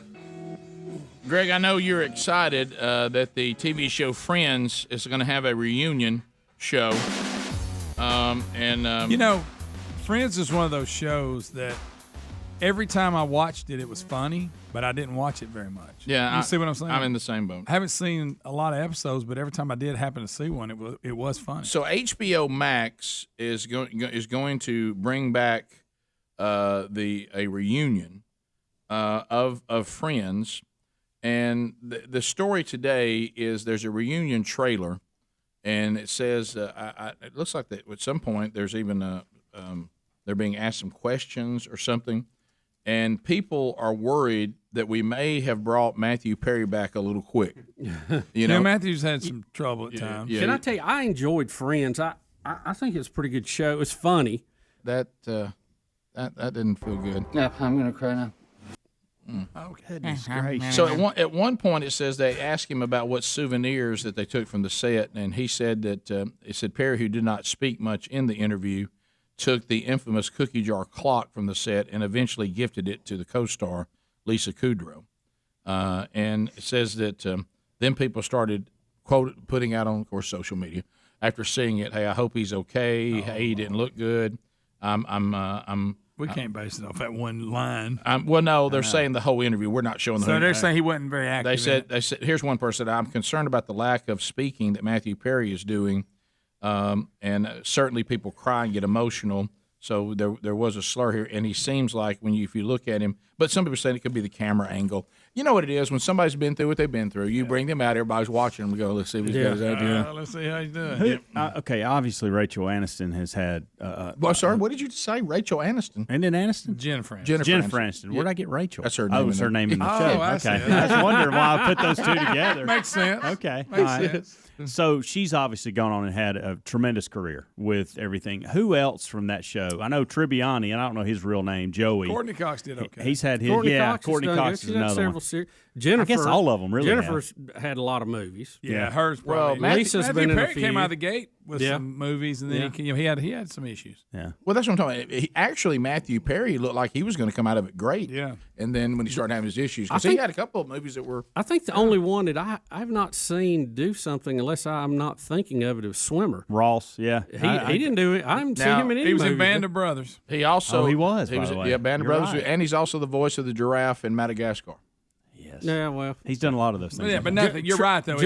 Joe, what's his name? Tribbiani. Tribbiani. That's his character. of Yeah, he course. had. I don't know. He had a was in sitcom. several movies. Yeah, and he had a sitcom. He was in the Lost in Space redo and all that stuff. Remember, he was the major. Yeah, and they kept trying to get him back on a sitcom. Did any of those He's ever got- take? yeah, I think it Did has. take? I think he's still doing He it. had one for Yeah. a while. I don't know if it's. I don't know. So I don't know whether he's past his struggles with addiction and been to rehab a handful of times, and I mean, was coming back into the public eye. You know, did he have a fallback? I don't know. People just said that they're concerned by the trailer a little bit. Yeah. And unless I've got the story wrong, and that's highly possible, they were one of the first. And you look, how many people are involved here? They said if we stick together, we can name our prize. But don't nobody give in. Can't nobody leave. No. And they did. And Boy, they they were did. making $1 million an episode. I They believe. cashed it in, buddy.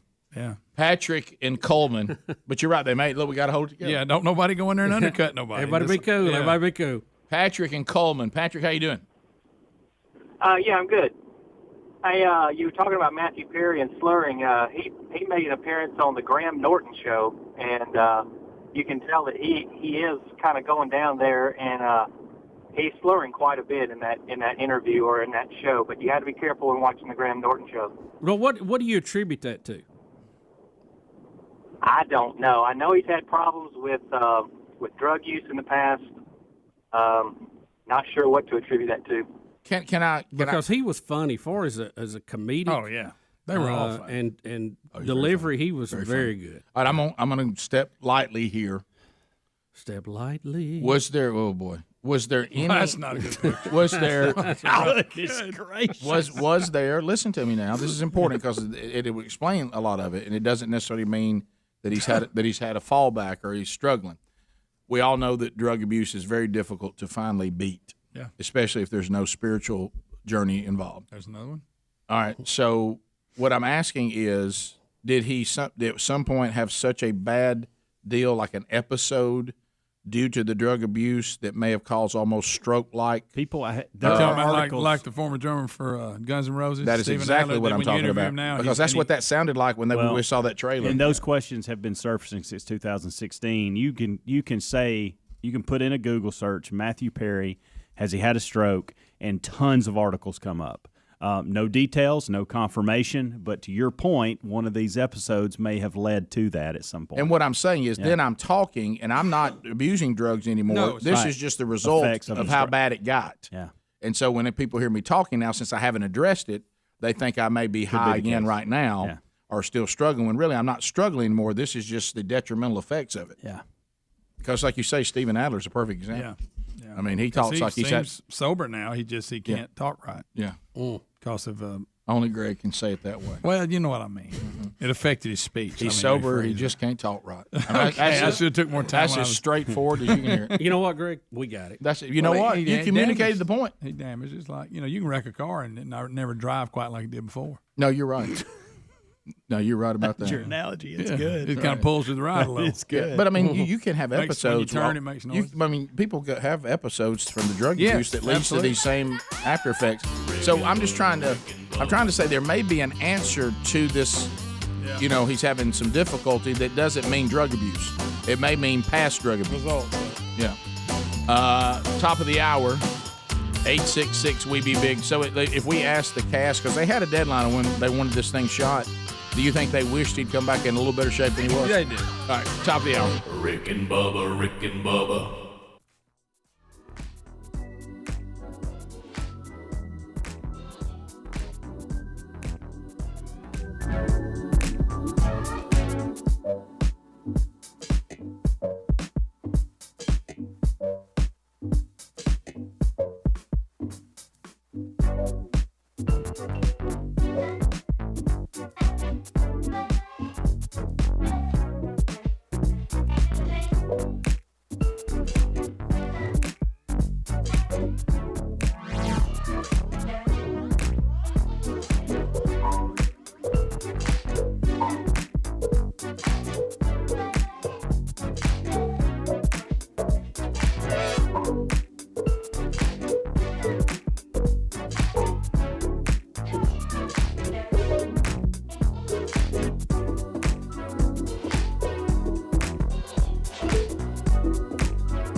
Auto Parts upcoming events coming up June 3rd.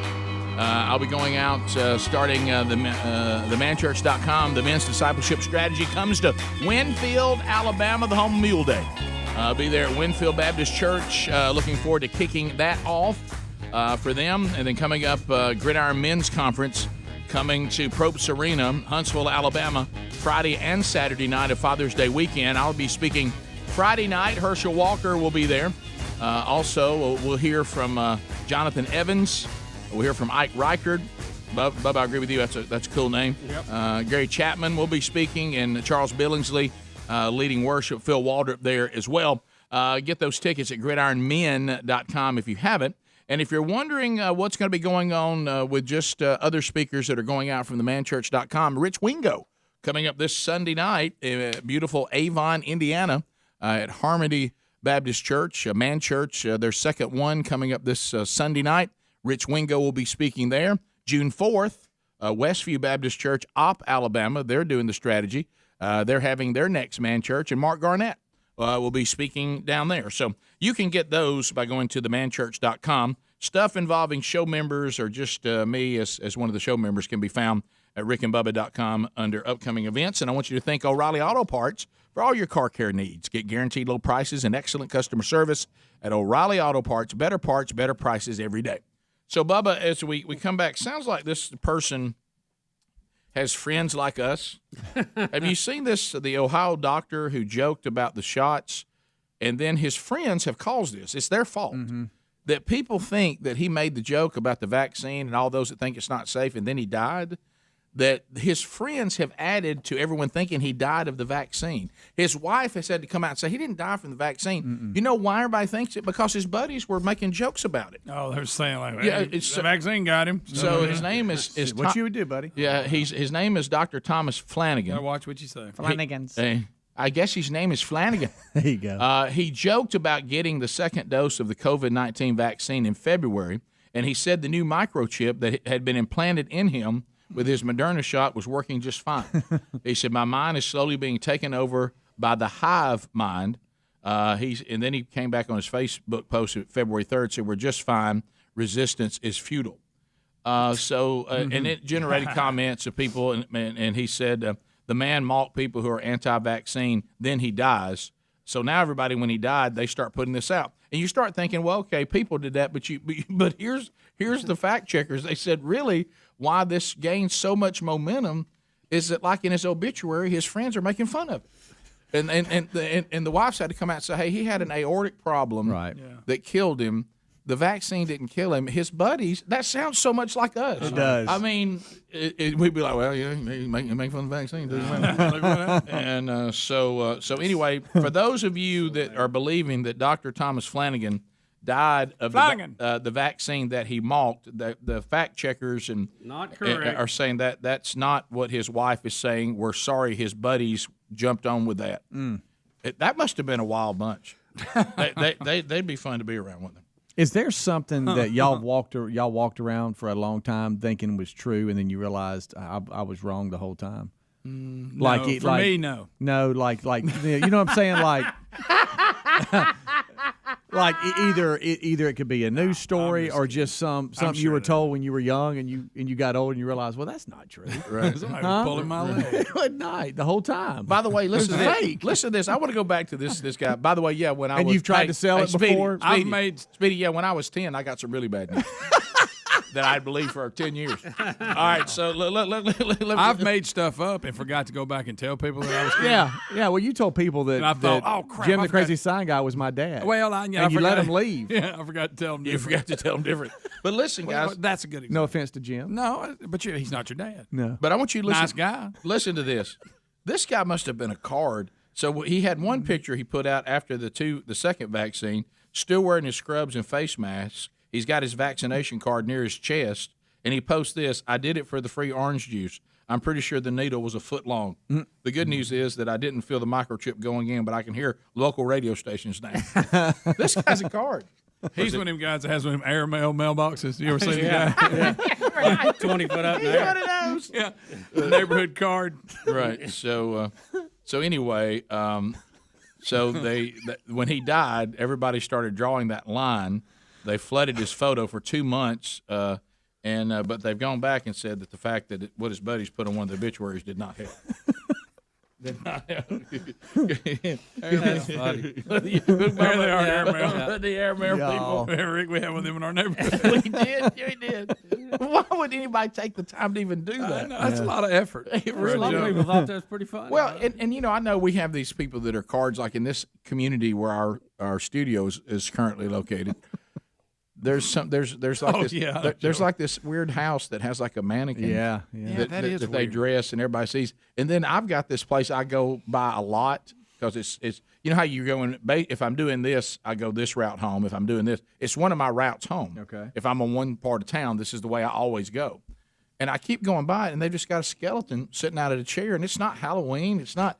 They just have a skeleton sitting out in their yard at a chair, and it's It's just a skeleton. Yeah, why? I mean, what is What are you doing? What's the significance of this? I don't. You see people sometimes do strange things like that. Like, Sure. The airmail though was that was classic. There was I a tell you, time if you had an airmail box, buddy, If you drive up through Tennessee, you're going to see a lot of them going over the mountains. right? A lot of airmail yeah. boxes. Yeah, that's that was. I was trying to think things that I thought were true. Well, I know one thing you did. What? Forever was your elevated diaphragm. You told people. Yeah, but that- but I didn't believe that. I just made No, other but people- but other people probably went around Yeah. telling everybody that that's what happened. To Well, you. even when my doctor said on the latest heart scan he wanted to know about it, and I was almost made up. I just didn't want to say it. Yeah, Bo Jackson run over me. He couldn't knock me over to begin with. I had him up, waiting on the help to get there. It's quite a hit. Yeah. Well, look, let me tell you, if you dive off of the stage probably came up to here. So I'm 6'2", so it was probably about a 4 foot stage. Uh-huh. So if you jump off of it like a Superman onto a air mattress that you think still has the pressurized air in it, and they've cut the motor off, and you go right through the middle of it and hit the concrete or the asphalt, it'll hurt. Yeah, it hurts. That'll leave them marked. Let me tell you something. That hurts. To the phones we go. Mike in New Jersey. Mike, welcome to Rick and Bubba. Go ahead. What's going on, guys? Hey, buddy. Nancy Pelosi doesn't want voter ID for minorities, right? How are the minorities going to get the vaccine without an ID? Yeah, you got to show it. Yeah, if they're going to have a vaccine I had to show card, mine. yeah, if they had it, Rick, you've done it. So Yeah. so minorities can find an ID for their vaccine, but they can't find one to vote. That's right. That's a great point, Mike. Yeah. That boy Mike from I New may have Jersey. made that up, but I think I should. Yeah, Mike. Can you imagine? Say you making something else Here I up? go. saying something. Can you imagine being Mike? I really think I did. Okay, can you imagine being Mike and having to live in New Jersey? Oh wow, poor Mike. Poor Uh, Spider Mike. Well, the magnet's sticking to you where you got your shot. I know it. You proved that the other day. Yep. Yeah, it's One of the grandkids brought a drawing home. I stuck it to my arm and put it up there. What if everybody thought there were no side effects to the vaccine because Greg was doing fine, and then everybody started acting like Greg, and we realized that was the that was the side effect. That was the side effect, and the reason why we didn't think Greg had it because that's how he is. Yeah. Yeah. We'll take your phone calls next. 866 We Be Big. More Rick and Bubba coming up. Rick and Bubba, Rick and Bubba.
the gravy, please. 20 minutes past the hour of the Rick and Bubba Show. 866-WE-BE-BIG, the number.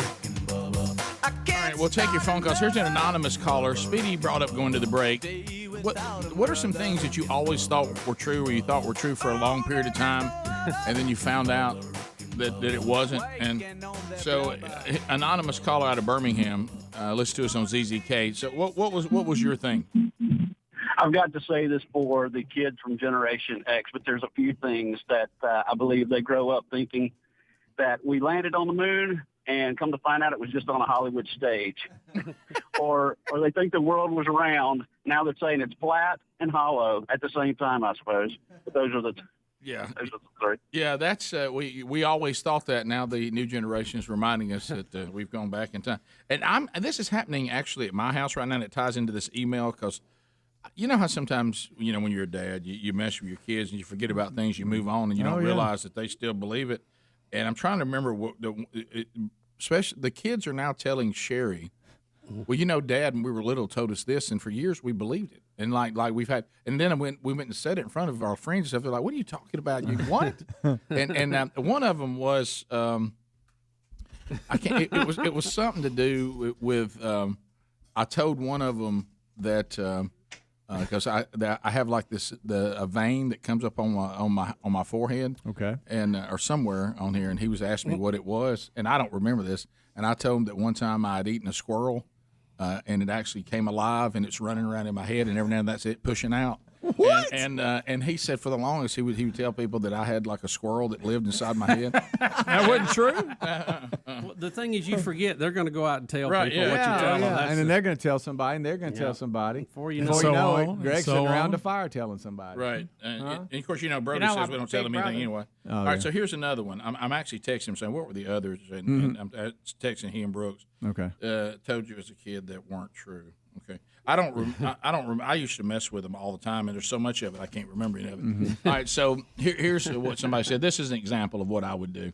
Said when I was in my early childhood, my parents used to tell me that rolled up hay bales were actually dead cows that the farmers were didn't want to spend money on burying. That's funny. So every time I saw one of those big rows, I thought it was a dead cow that the farmer wouldn't bury. That is funny. He said I've never heard that. That is funny. He said one day we were passing by a big old field that easily had 100 bales of hay. And I said, whoa, that farmer must have gotten a bad batch of cow food. Killed a bunch of them. There's a bunch of them in there. All at one time. Yeah. Dale and Hoover. Dale, what's going on? So when my kid, we're big Auburn fans in my house, and when my kid was born, like any good Alabama citizen, I raced him to be an Auburn fan. And when I was teaching him the words in the Auburn fight song, there's a line in there that says, give them hell, stand up and yell. And I didn't want to teach my kid, give them hell. So I taught him the words were shout and yell, stand up and yell. So, into his teens, that's why he thought the words of the song were. Well, that's not so bad. Why y'all singing it wrong? At least you were trying to keep the kid from screaming at him. Give him me. But he forgot to go back and correct it. But that's all right. Let's go to Russell in Alabama. Russell, welcome to the Rick and Bubba Show. Russell. Yes, that's me. Hi. I was going to tell you that solar power is the power of the future. As a matter of fact, I made a solar-powered pontoon boat, and I took it all the way from Nickajack Lake to Wheeler Lake, the entire length of the Gunnersville Lake, and filmed that little thing all down through there. And that 80 miles, I didn't even have to buy any gas. So I just kind of cruised along and enjoyed myself. So what kind of motor do you have on it now? Yeah. Time out. Well, we're not trolling. Two trolling motors mounted on the back. They're both 30-pound thrust. I've got 4 solar panels that will produce 30 amps each at 12 volts, and they will maintain it. That's and a so lot. I can travel along at about 10 to 12 miles an hour, depending on wind and current, and make no noise. I can slip up on all those eagle nests and take pictures and everything all day long. So do you have batteries that you also run off of and charge at the same time? I normally carry it. Yes, I have a bank of 4 batteries, 2 for each set of of cattle, that's just to maintain. Yeah, just I in got case. you. And I took it out on days that it was really cloudy, and it didn't affect the charging because it tells how much it's charging the whole time. And it does a heck of a job. My wife and I went out on it fishing a couple of times. We're not like these bass fishermen that can go at 90 miles an hour. Start up here saying and you're not go going to out go the too woods fast. like that. Yeah. Yeah, send us a picture of it. I'd like to see it. Well, he's really interested. No, I saw Bubba light up like a solar light. I mean, that's great if you want to float around on a boat with trolling motors. I don't know how it is with the rest of life. Right. Well, yeah, Bubba's already said, and he's pro solar panels. Yeah, I am. I love it. But he's realistic on realizing how much you got to have for us to we're going to replace that. I don't think it'll be a supplemental source, for the future, but it's not going to replace what we have. Right. It can't yet. Well, not yet. That's for sure. Rick, another emailer said that his kids grew up believing that when the ice cream man came by in his truck playing music, that actually meant he was out of ice cream. I heard that somebody sent me that is before. a good one. Somebody sent me that one before Yeah, because that's I thought that is gold. He's got music on. It means he's out. Yes, he's out. Why are He's those out. kids lining up? He's out again. You think that worked against Chubby Rick? No. I said, well, let me go find out. Little ice cream Bill would go anyway and give it a shot. Kathy in Hattiesburg, go ahead. Hey, you guys were talking about things you tell your kids and then you forget to straighten it out later on. Yes. And when my daughter was younger, we watched this movie that had something about the witness protection program in it, and we explained to her what the witness protection program is. And we were saying, for all you know, we're in it ourselves, and these aren't really your grandparents, and all this stuff. So that's kind of a running joke with our family. We kind of cut each other's, well, yeah, if that's really your uncle. Oh, And right. I hope she understands we're just kidding. Well, but you're I'm just now realizing you haven't corrected this? we know it. It's kind of a running joke in the family. You might want to Surely she check. knows. You might want to check and be sure that everybody knows that. Yeah. Adler, what was yours? So I was at my brother's house the other day. He's got a 7-year-old and a 5-year-old, and just like y'all were Perfect talking about, age for this. Y'all were talking about the ice cream truck. I hear it coming through the neighborhood, and I look at them, my stupid butt, because I have a 1-year-old, and you can say whatever, whatever. Yeah. I go, the ice cream truck is coming, and they gave me this look like, what? And my brother goes, yeah, the music truck is coming. Oh, wow. he didn't want to know what it was. It's just the music truck. So it goes through the neighborhood all the time, and so they just call it the music truck because it's a happy man playing music. That is hilarious. good. But you as an uncle, you got to work him to a frenzy. Yeah. They gave me this look like, what are you talking What? about? There's such Ice thing as cream an ice truck. cream. There's a truck with ice cream. And my on it? brother comes running over. Yeah, the music truck is here. Music only is Oh, what that- he sells. Oh, that's good. That's so Joy. good. All right, so in downtown Nashville, they've got a high rise that looks like Batman. I mean, it looks like okay, and we called it the Batman Building. Oh yeah, I remember that. And so Tyler grew up thinking that that Batman lived at the top of the Batman Building, and then so whenever we'd get close to downtown, Terry and I would be looking, going, yeah, there he is. You see him? Oh, there he went. And he would be looking like, where, Dad? Where? And he'd just be looking so hard at the Batman Building. What if he's still? He said every time he goes to Nashville now, he thinks Up there he went. There's the Batman Building. That was one of the greatest things about being a parent is messing with you. Yeah. Oh man, you missed him. Let's go to Where? Mike in Iowa. There you go. Mike, go ahead. That's it. Yeah, hey, can you hear me okay? Sure. Yeah, it's good. Yeah, my dad used to tell us when we got a pimple on our face, it was from peeing in the street.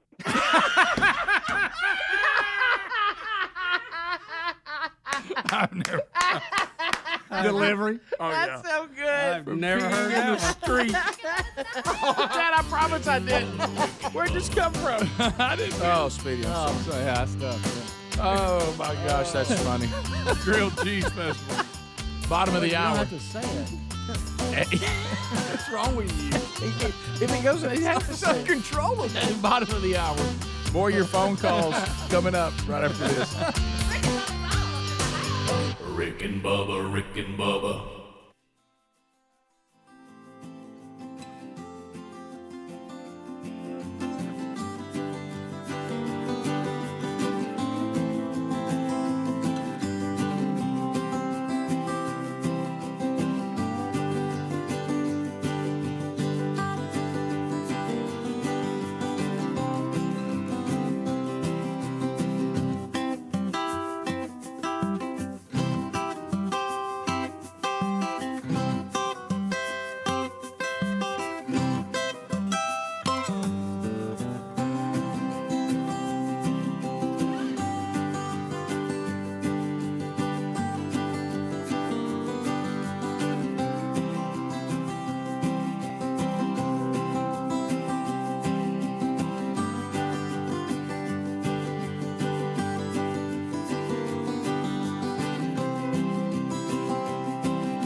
35 minutes past the hour. Rick and Bubba's show, MyPillow.com. And, at MyPillow.com, Mike Lindell says, look, we can complain about some of the monopolies that are out there, or we can do something about it. If you think that Amazon is monopolizing everything, Mike Lindell's created something called My Store. And he's trying to help with these entrepreneurs, all-American companies, to get their product to you, and you can buy it from them. And he's got a lot of great ones. The Bionic Wrench, if you have not seen that, check it out. They also got the Go Anywhere travel liners. Also, if you haven't seen the DB Chopper for your kitchen that chops up all kinds of cool stuff. Madison Park Foods. Dentapup is a patented dog toy that promotes your pet's dental health. All kinds of cool stuff from these entrepreneurs. Freedom flags are there.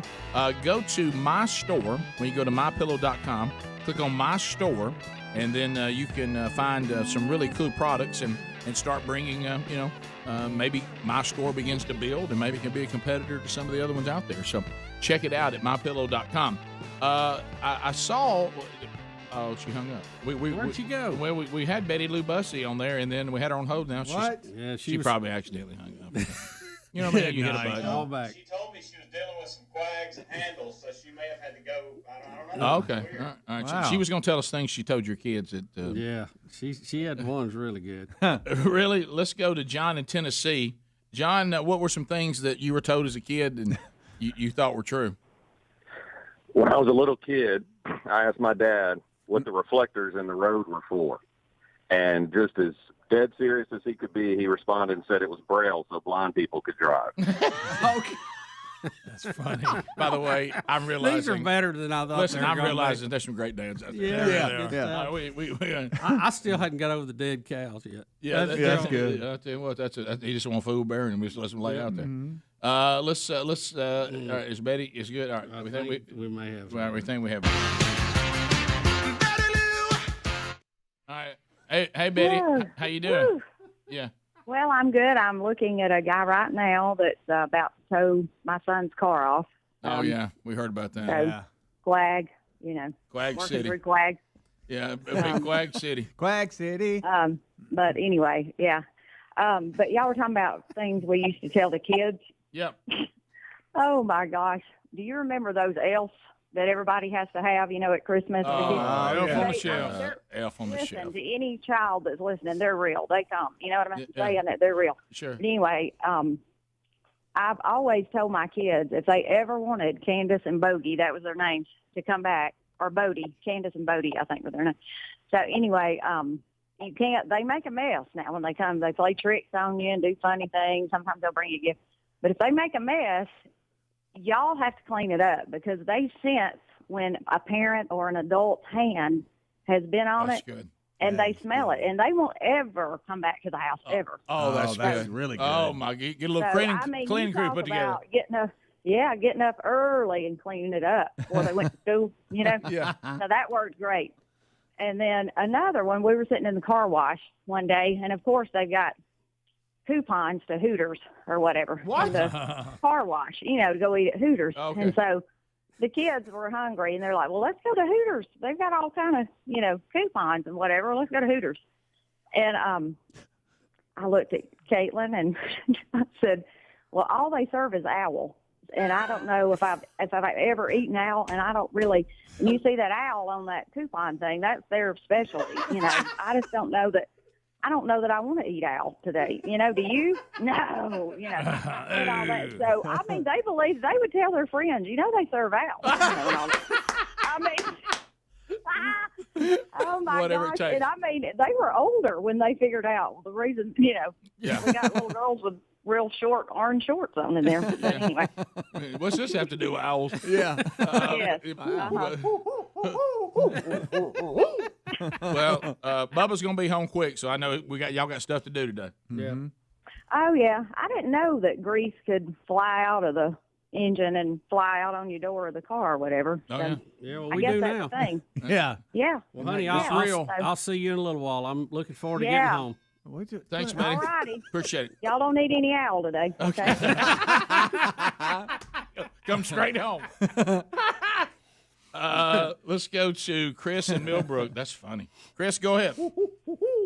All right, so I'm now 34 years old, and I am still scared to turn the dome light in the car at night because my parents always told me it was illegal. To do what now? Put the dome light inside the car. Yeah. Yeah. That it was illegal? Yeah, I got one. How about I can't see when I'm driving when you do it? Yeah. Cher go Blinds me. Cher go and start reading sometimes on a ride back, and I'm like, baby, I can't see. She said, well, you just have to figure it out because I want to read this book. How about wow? How about the guy said that he told his kids for some reason that honeydew melons were illegal. Honeydew melons. He said, Dad, this is my favorite melon. I said, well, don't tell anybody. These are illegal. It's like hams fishing with bluegill. That's limit. All right, so Wish Jordan, I could read the one about the big sister. No, well, easy. All right, Jordan, fire it in there. All right, Jordan, go ahead. What's on your mind? Morning, fellas. Hey. When I was a child, my mother would always tell me that my dad, when he left every day, he was going to make money. Now, my dad was an electrician for TVA. So one day we took him a birthday cake for him and his crew. And when I got there, I was bewildered. I did not know where the money was. In my mind, they made money. I had no idea. Physically made money. Right, like and the they're government. making it. You know, That's actually the government's That job. was Caitlin did that to me one time when she was little. I told her she wanted something. I said, "We ain't got money to buy that." She said, "Just go to the bank and get some more, like That's you right. do all the time." That's right. Like We you just do go all by the there and time. get what you want. Yeah, I remember my kids telling me, well, just write a check. Just write a check. Yeah, well, let's go to Scott in Alabama. Scott, welcome to Rick and Bubba. Go ahead. Hey, how are you today? Good. We're great. Good. Greg will appreciate this one. I work for Alabama Power, and one Saturday I was riding through and actually put a stake out for where we were going to set a pole, and my daughter was about 5. She said, "What are you doing?" And I told her I was planting pole seeds. and I never told her anything different. And then about 3 weeks later, I forgot all about it, and she went, "Oh, my gosh, you were telling the truth." Oh, yeah, that's right. Take that, Jackie the Beanstalk. I've mentioned this one on the air, but for years, my boys heard about Granddaddy going to the cafe and shooting the bull. Oh yeah. Oh, I remember this. And I mean, they heard about it all the time. Well, one time, one of the boys was over there, and you got to wake up early to go shoot the bull at the cafe. I'm talking about it's like 4:30. All right? He wanted to get up. I think it was Tyler or JC. He wanted to get up and go with Granddaddy, and he got there, sat down at the little cafe, and he wanted to know where the bull was. And he said, "What are you talking about? Where the bull is?" He goes, "Well, you say you came here and shoot the bull, right?" And he goes, "Yeah, but we're not. It's not a bull. It's talking. We're going to talk." I remember but the my whole dad time using he that. thought it was shooting a bull. I remember hearing Dad my talk dad about saying it. it. I was like, huh. And in my mind, my little mind. What are you doing with it when you shoot it? My little mind was like, what is he talking about? Yeah. Let's go to Chuck in Huntsville, 100.3 The River. Chuck, go ahead. Hey, how you guys doing? Good. Hey. About 10 years ago, I moved to Alabama, and we'd be out driving, and got my 2 little kids with me, and you'd see the flatbed semis with all the chickens on, Yeah. in the cages. Yep. Well, you know where they're going. I told my kids, I says, it's the farmers. They take their chickens out for a ride, get them fresh air, and they can have some fun, and they take them back to the farm. Like a field trip. Scott at Cherokee. Scott, go ahead. This is Todd. Hey, Todd, go ahead. Hey, Dad. Welcome back on you, Scott, Ted. My name's Todd. Listen, I've got 2, and I may need a timeout. But the first one, my son is probably in the 1st grade, so he's like 6, maybe 7, and his brothers are pulling a quick one on him. He wouldn't mind. He just wouldn't mind. His brothers went and said, "Look, if you don't mind, you're going to end up like your brother Mike." Well, there was no brother Mike, and he goes, "What do you mean, Brother Mike? We don't have a Brother Mike." And they go, "That's right. You better be careful. Oh, wow. You know what will happen, Dad?" So my son goes to school, and 2 days later, I get a call from the sheriff. That's not So true. the sheriff happens to be a friend of mine, but he goes, "Hey, Todd, this is Frank." And I said, "Hey, Frank, what's up?" He said, "I need to know about your son, Mike." And I said, "What?" He says, "Yeah, your son Noah is at school, and he's telling everybody that his brother Mike up and disappeared." And he said, "I didn't think you had a son named Mike." I had to go to find my sons, find out what was going on, and call the sheriff back. and explain to him my sons are playing a good one on their little brother. Oh my God! Can you That imagine? is a dandy. Hey, That is a dandy. My last name is Collins. Okay, my dad used to tell us he wrote all the songs for our cousin, putting that in quote, Phil Collins, and to prove it, he would say all the words of the songs before they played. He said it blew our minds. My sister is 25, and I think she still thinks it's true. That's funny. Matt Collins. He knew all the lyrics. It's 15 minutes to the top of the hour. It's great being parents, isn't it? Rick and Bubba, Rick and Bubba.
10 minutes to the top of the hour. The Rick and Bubba Show, 866 We Be Big. All right, so my sons have now texted me about things that they believe that I forgot to correct. Oh, wow. Brody said that I told him that the packing peanuts you get in packages was made from the same thing as the white stuff on top of Chinese food. Those little white spongy things. Yeah. And he said, and I got it, and then I was eating them, and Mom said, "What are you doing?" Spit that out. He was eating the packing peanuts. He was eating the packing peanuts because he thought, well, they ate that stuff, and then much taste to these. Undoubtedly, I had a Chinese theme going here. There was a Chinese restaurant near our house that I wasn't fond of, but Brooks was. And he said, and then Brody said, and the other one was that Brooks just found out last year that you, and I won't say the name of the restaurant. He said you said that restaurant serves cat instead of chicken because it's cheaper. Rick. And, we've all used that one. And Brooks thought it was cat meat there, and he wouldn't eat there anymore. And I forgot to correct that. Oh boy. You know how Brody found out Brooks still believed it? He brought it up, and he said, "Oh, we don't go there." He said, "Why?" He said, "Remember, Dad told us about that." and all them years ago. Brooks is 21. Yeah, he's 22 now. By the time he was 21 when he said that. And did we? Is this one too gross? It's really gross. Did we do this gross one? Yeah, do it. Okay. So what's one emailer said that the older sister would tell him if you had boogers, it was pieces of your brain falling out. So if you didn't eat them, you'd be stupid. That's a good one. You know it. You got to admit that's a good one. I kind of like this cupcake. Hey, It's awful, but it's good. You better eat them up. You're going to be done. Thank you, Selena. I kind of like this cupcake one. Yeah, that's Yeah. a good one. Oh, yeah. Okay, that one here. Let's see. The older sibling told them that they were supposed to eat the cupcake wrapper because that's where all the vitamins were. Yep, that's it. Kids, I always tell you that about the skin. and everything. Who was it we tried to get to eat tamale corn wrapper that day? Here. Was it one of the interns? You realize how we are? I know. And we were like, that's the best part you're supposed to eat. No, you're right. We did do that. So this one here said, I asked my dad why mustard tasted so bad, and he told me it was made of cow poop, and never told me anything different. So he went on for years and ended up getting into an argument with one of his teachers, called her a liar, and she finally told him no, it did not have cow poop in it. Well, That's fun. Liar. You liar. My dad said it. All right, so Y'all like mustard? I like mustard when used correctly. Yeah, I'm very specific about when I use it. It's a secondary condiment. Yeah. What's that?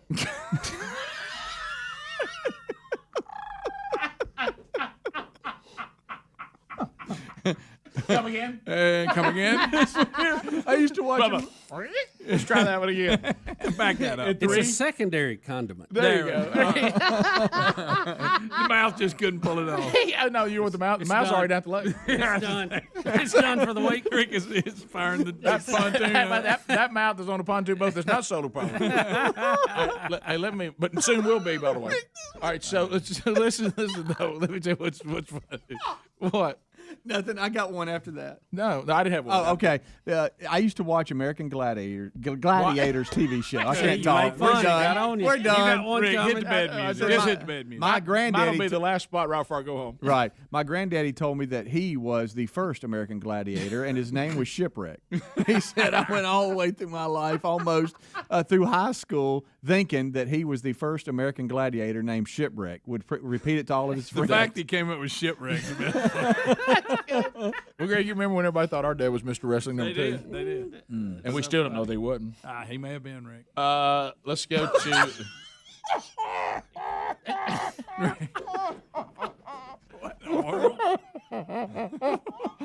My dad made me think that Viennas were monkey parts. All right.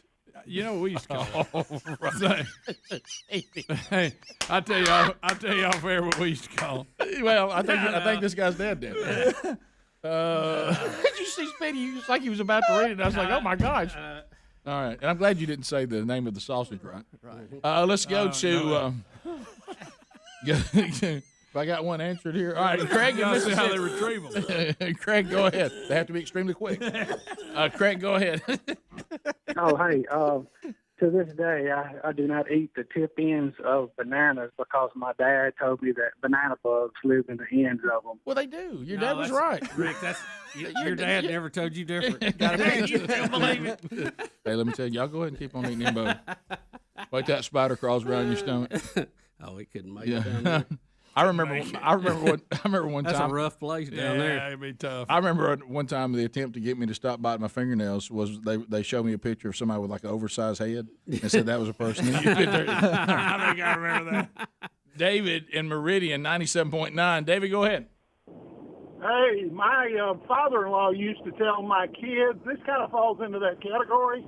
He used to tell them that when their lips were chapped, if they would put chicken manure on there, it would help. He said it won't make them feel better, but you will quit licking your lips. I mean, you remember we used to rabbit hunting, and one of us asked Dad, how come rabbits always use the bathroom on like logs? And he said, so the grass won't tickle their egg. Yeah, he did. He did. And I remember thinking, well, that makes sense. That makes perfect sense. Let's go to Craig in Alex City. Craig, go ahead. Yeah, so when we were little, my step-granddad, he would tell us, he'd point out dead dogs on the road, and What now? Whoa. Wait a minute, stop. Start over. He was doing what? We were driving down the road, and he would point out dead Point dogs. out dead dogs. I thought you said pouring out. I did too, and I was like, buddy, you might want to hang up.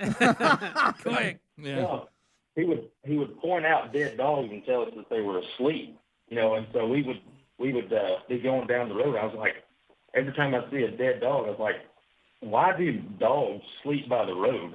And they look there flat. was another time, I got my sister, when we were little, you know how the lemon meringue pies had like the whipped cream on top? Oh, yeah. I had told my sister, she was probably 6 or 7 at the time, and I told her that it was actually calf slobber. And ever since then, she has not touched lemon meringue pie. I bet not. The what he sound? I think he said calf slobber. Calf slobber? Yeah. Calf?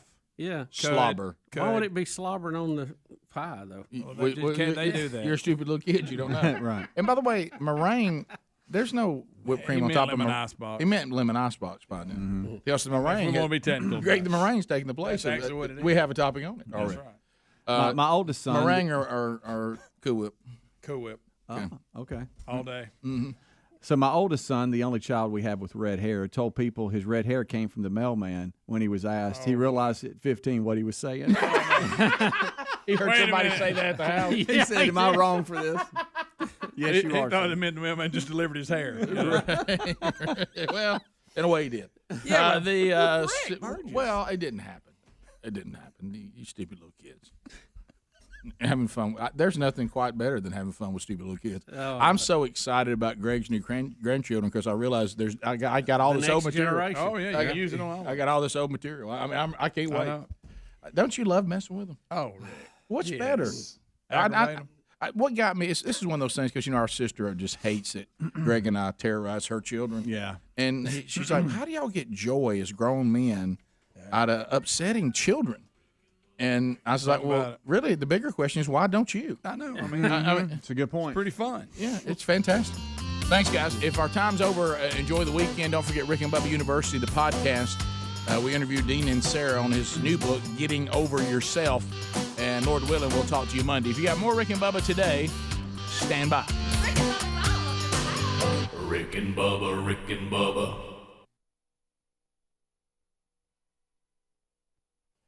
Hey, thank you for watching Rick and Bubba live on our YouTube channel. We're here live every Monday through Friday. Be sure to subscribe and hit the little bell for notifications.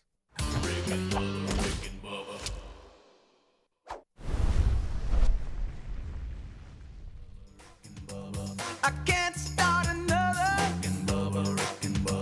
day without him, brother. Oh, there is no other waking on their blubber.